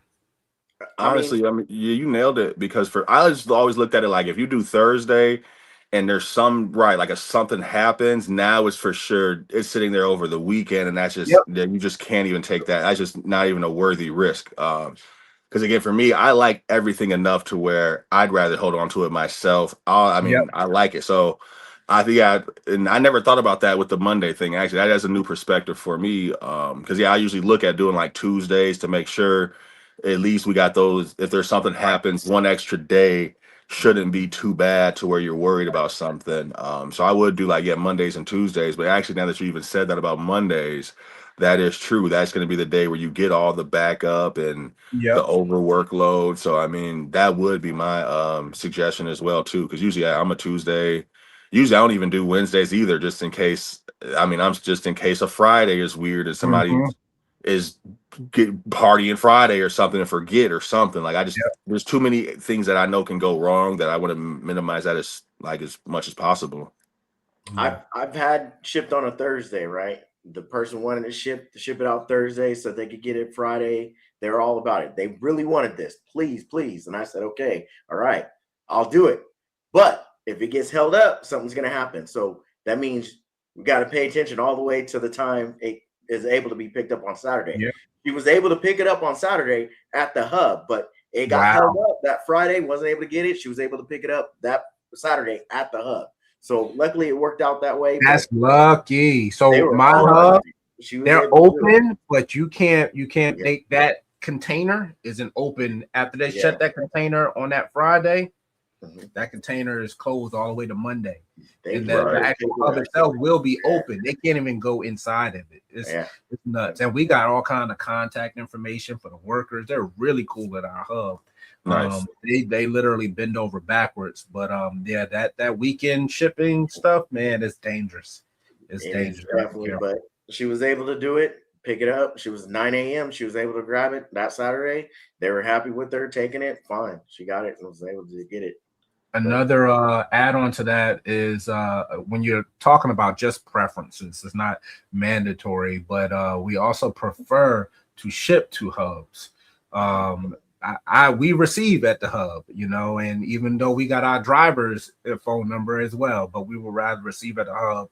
A lot of people never really think of these crazy rare occasions, but it's really normal. A lot of people don't know, you know, the ins and outs of their actual delivery guy, or if that guy is off of that day, or what the case may be, you know, and these are regular people just like us. What happens if, you know, the guy or girl is having an argument with their wife or husband or boyfriend and girlfriend, or they decide to take an early lunch break and, you know, leave your reptile in the car, you know, no heat or no air for 2 hours, whatever. It's just so many different variables. The vehicle could get hit, involved in the collision on the way to your home. We've seen that happen where another truck comes, picks up all the packages and returns it to the hub to be delivered on a different day. It's just too many variables. So while receiving, you want to try your hardest as a customer, in my opinion, to try to alleviate all that. So now, if possible, to go to the hub, go to the hub. I have one incident. So they closed down the hub nearest to Hudsonville, Illinois, right? That hub is completely closed down. So when you go even into any of these shipping places to try to ship to that area, to a hub, it will give you absolutely zero. Nothing. And I was like, man. And he said they closed it down. So I am shipping to his house. I don't like to, but because there's no hub or anything near him, that's it. You got to ship to his house. And I told him, I was like, I'll ship to your house, but you know, this is where it might take longer than 10 a.m. You might not get it at 10 a.m. It's probably and then they may leave it on your porch and walk away. Yep. You are home. You are home for that animal. So that's the first one I've ever seen that there wasn't at least a hub an hour, 2 hours away. It says zero. Yeah, we had a couple, but not many. But yeah, you're right. Yeah, zero. I was like, oh. Yeah, because I've had people that ask me to ship to their home directly. And I'm always like, nope. What is the nearest hub? It's I'm still new enough to where I'm like, because I feel like, I mean, again, now you're starting to mess with potential business product. You show up with a dead animal. It's like I'm gonna feel bad. I don't know how you may feel about it. Just ship it back, and I need something different. Like I don't even want to take those kinds of risks. So I'm glad I haven't had to experience that yet. Because I'm sure at some point that will happen. But it will at some point, definitely. Yeah, you will, especially all over. And California, we got a hub everywhere. I have 2 hubs within 30 minutes of me, but he has zero. So I was like, all right, well, it's like that for some, especially some of the rural areas. Some, especially near like state lines. Sometimes the hub is in the next state over. Is very interesting with some of these places that you end up having to ship to. And there might be another one 2 hours away from him, 3 hours away from him. It gets a little crazy in the time frames. Yeah. Damn. But we've had you here, bro, 2 hours, and this has been nonstop fun, man. I appreciate you, man. Definitely, man. I appreciate y'all. Before we sign off, how many clutches or pairings are you going for this season? This season I got 8. I'm going for 8. Okay. Going for 8. I think about half of those I actually now have planned just for the pet quality, so really for the pet store. So I actually do feel good about that because again, that just helps bring more, how that really helped with my rats and stuff like that. So the other ones are starting to get to be more, I don't know if upper echelon is the word, but maybe more somebody who has some breeding aspirations, things of that nature. So it should be a good year. I'm excited. I'm definitely excited. You put on Morph Market. Well, I'm about to say what we'll do is because we're doubling back now.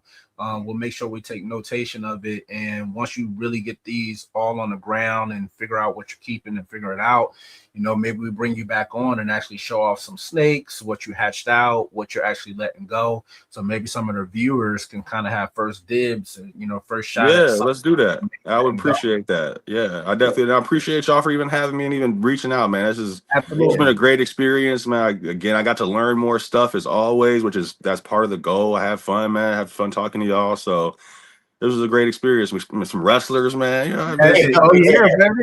Beautiful thing. Beautiful thing. I know you can't wait until your kids get started because I coached my son and my daughter into wrestling. Bro, actually, and it's funny because I just got my daughter started, cause I was bringing her around slowly and she likes it. So I was telling her mom, I was going to force it no matter what. But now that she likes it, it's now I'm bringing it along a little bit slower, letting her have more fun with it. But she's I love hearing already that, doing the techniques. And I'm just like, man, you're good at this too. Because the way it was for me, my dad was hard on me, and I definitely appreciate that. But it's different with girls and stuff, and and so it's I want to be able to let her just have fun with it. They really don't know what they don't like. They know what they like, but they really don't know what they don't like until they tried it. So it's similar with my boys.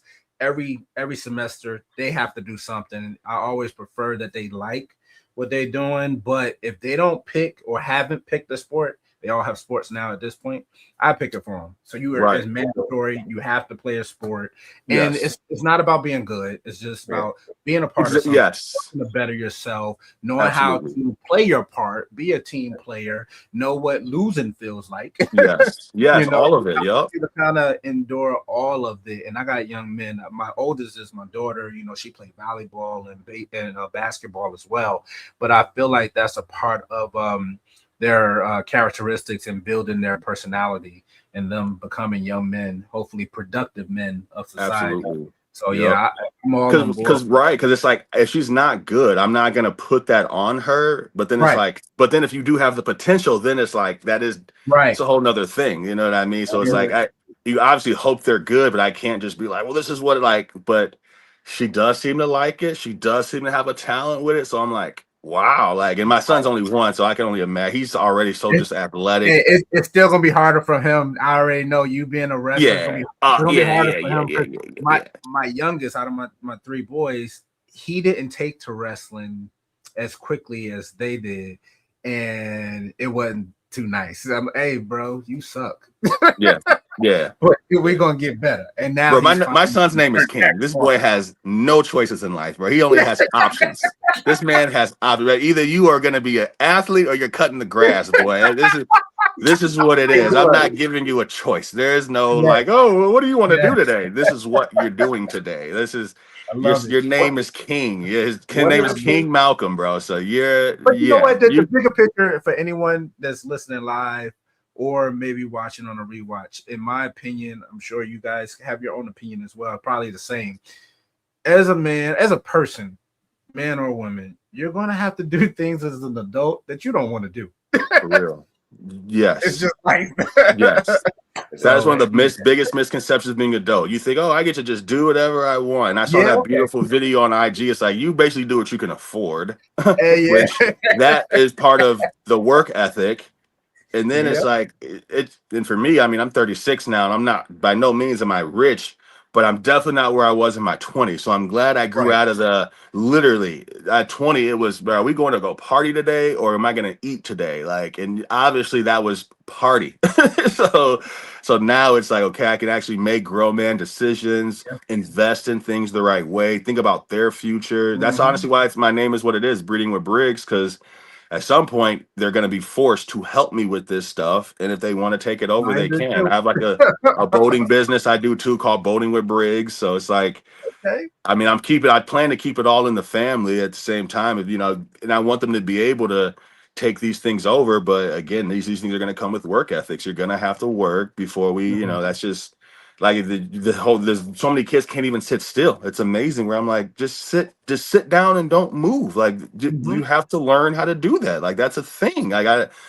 Like, oh, I'm bored. Trust me, I can show you what boredom is. My son was Trust like me. that. My youngest was like that at first as well. They almost wanted to medicate him, and we took the extra time with him. And some people do need it. I'm not saying that, but I honestly, and I'm hard on my boys, I honestly didn't think that he needed it. And we worked with him, and like you said, sometimes you just have to be comfortable with being uncomfortable. It just is what it is. Sit still, listen, pay attention, don't be fidgeting. And he has none of those traits that he had when he was younger and a little wiry anymore at all. So just trying to take the patience to learn each personality when you have multiple children. None of them are going to be the same. You know, it can stem from, you know, my youngest, again, he has the biggest heart, you know, out of all of our kids. And my oldest, I mean, I want to pop him sometime because he's my mini-me. Actually, he wrestled Darren. My oldest, he wrestled Darren at Finley. Yeah. Finley. We're in the hallway. They were same size. Oh, yeah. Because it was funny. I put nothing. Right. No, I get it. Stubborn, you know, but one of the things that I noticed, you know, and my daughter didn't say nothing until she was older because I coached a lot, right? So you're always interacting with kids. I didn't know that it made her jealous for me coaching other kids, even though I was coaching her. But the fact that I was coaching other kids, it made her jealous of that. That's why she was so into what I'm doing, because she wanted that attention too that I'm giving to the other kids. But she was there wrestling the whole time, and I was like, I didn't know you were jealous over that. I'm like, I had to go tell you something though. With them boys, and especially with you being a coach right now, so you probably already know this. For me, I never thought I could be a coach. I'm too hard, I'm too hardened. And apparently, I guess I'm not, because my young men, they always have their friends come over and sleep over, and they hang out. But we go, when I say our gym sessions are nuts, our training sessions are ridiculous, but they've become used to that at this point. So they'll have one of their buddies came over and brought them out with us, took it to the field, ran suicide. We did all this crazy stuff. And it almost made a grown man cry, man, because a lot of their friends, a lot of my kids' friends, they don't have fathers at home. So he called me and he's like, man, thank you, and we had a great conversation, very respectful. And it's interesting because he's been here at our home, I mean, probably 40 times spending the night. We've never had a single problem with him. But in school, there's always some type of school issue with them. And this, that, and the third. Unfortunately, he's being raised by his mom. It just is what it is. But he sat and told me, it's like, man, nobody has ever sat and take the time to push him like to his limit at all. I'm like, man, a lot of these young men and women, they need that challenge, for them to actually show up and show some type of tone. I had a similar situation at the end of the season. I just, thanked the wrestlers, thanks a few of them who were seniors, and I couldn't believe it. And it did make sense afterwards, because again, I get so locked in sometimes, and then they're like, I don't have a dad in my life, so I appreciate you, showing me this stuff. Like, I know some kids, and I tell them, all my kids, like, you guys are smart. Like, the school that they're getting great grades, going on to try to be engineers. So some of that stuff is like, you're trying to do this to prove you're not soft. And I actually have a lot of respect for that. So it's like, sometimes you get that reaction, like it is almost like tear jerking, where it's like, whoa, okay, I didn't even know. I was just trying to be a coach. And then all of a sudden you're like, I never really had a man in my life. And it's just like, and that stuff. And that's, again, that's part of why I do it too, because I did have my father in my life, and the man that I am is just because, like, I can just say it again, like, no man has ever even hurt me, bro. Like, no one is like, you're not stepping to me anything crazy, because I had a dad who didn't play. But while you were in there and while you were doing it, you were looking at him like, man, why he got me? Man, there was times even in my 20s, I was still mad at him. And my mom was like, boy, go chill out. And again, now that I'm older, I appreciate that. Like, dang, like you really, and you saw some talent in me, like when he's like, one time you made me go run, I couldn't believe it. Like, you're making me, I couldn't go run around the park. Like, and then in his car, I'm like, what? Like, so I just can appreciate now, like, I appreciate him doing that stuff, and I understand the importance of it now. And again, sometimes, and he used to say, sometimes you just got to keep growing, get old enough, smart enough to even try to understand that stuff. And if you're lucky, you will. Some people aren't even blessed enough to keep growing and to be smart enough to be able to look back and appreciate things. So again, I can appreciate that kind of stuff because, right, it's just, I'm an entrepreneur. It's like, because in some of these grinds, some of these months get tough sometimes, when sometimes things are bustling and moving quickly. Sometimes things are on the slow end, knowing how to navigate, how to have the right mindset. It all stems from having, being raised by a Marine. This man did not play. So I appreciate that now. So yeah, when kids even kind of go through that, and I see that from kids, it's like, sometimes I even forget, like, oh, I was not necessarily being tough on you because I even knew your situation at home. If parents don't show up, I don't look at it like, oh, this parent doesn't care. I just, hey, they maybe had to work. So sometimes they're not showing up because they're literally not around. And sometimes it's, so I don't make those judgments. I just try to be me. And it's interesting how, like I said, you get those reactions to the point to where it's like, bro, I'm not crying, you're crying. I'm not crying, you're crying. Yeah, so yeah, it's a blessing. Oh man, but yeah, we ain't gonna hold you too long, but yeah, we definitely gonna bring you guys back on and pick your brain on your thought process behind what you're doing and what you're planning to do next while looking at some of your production. So we appreciate you, man. Thank you. I appreciate you guys, man. Definitely appreciate you guys. All right, well, we'll be back, guys, in 2 more weeks. Yeah, sounds good. Appreciate it. Later. Wait.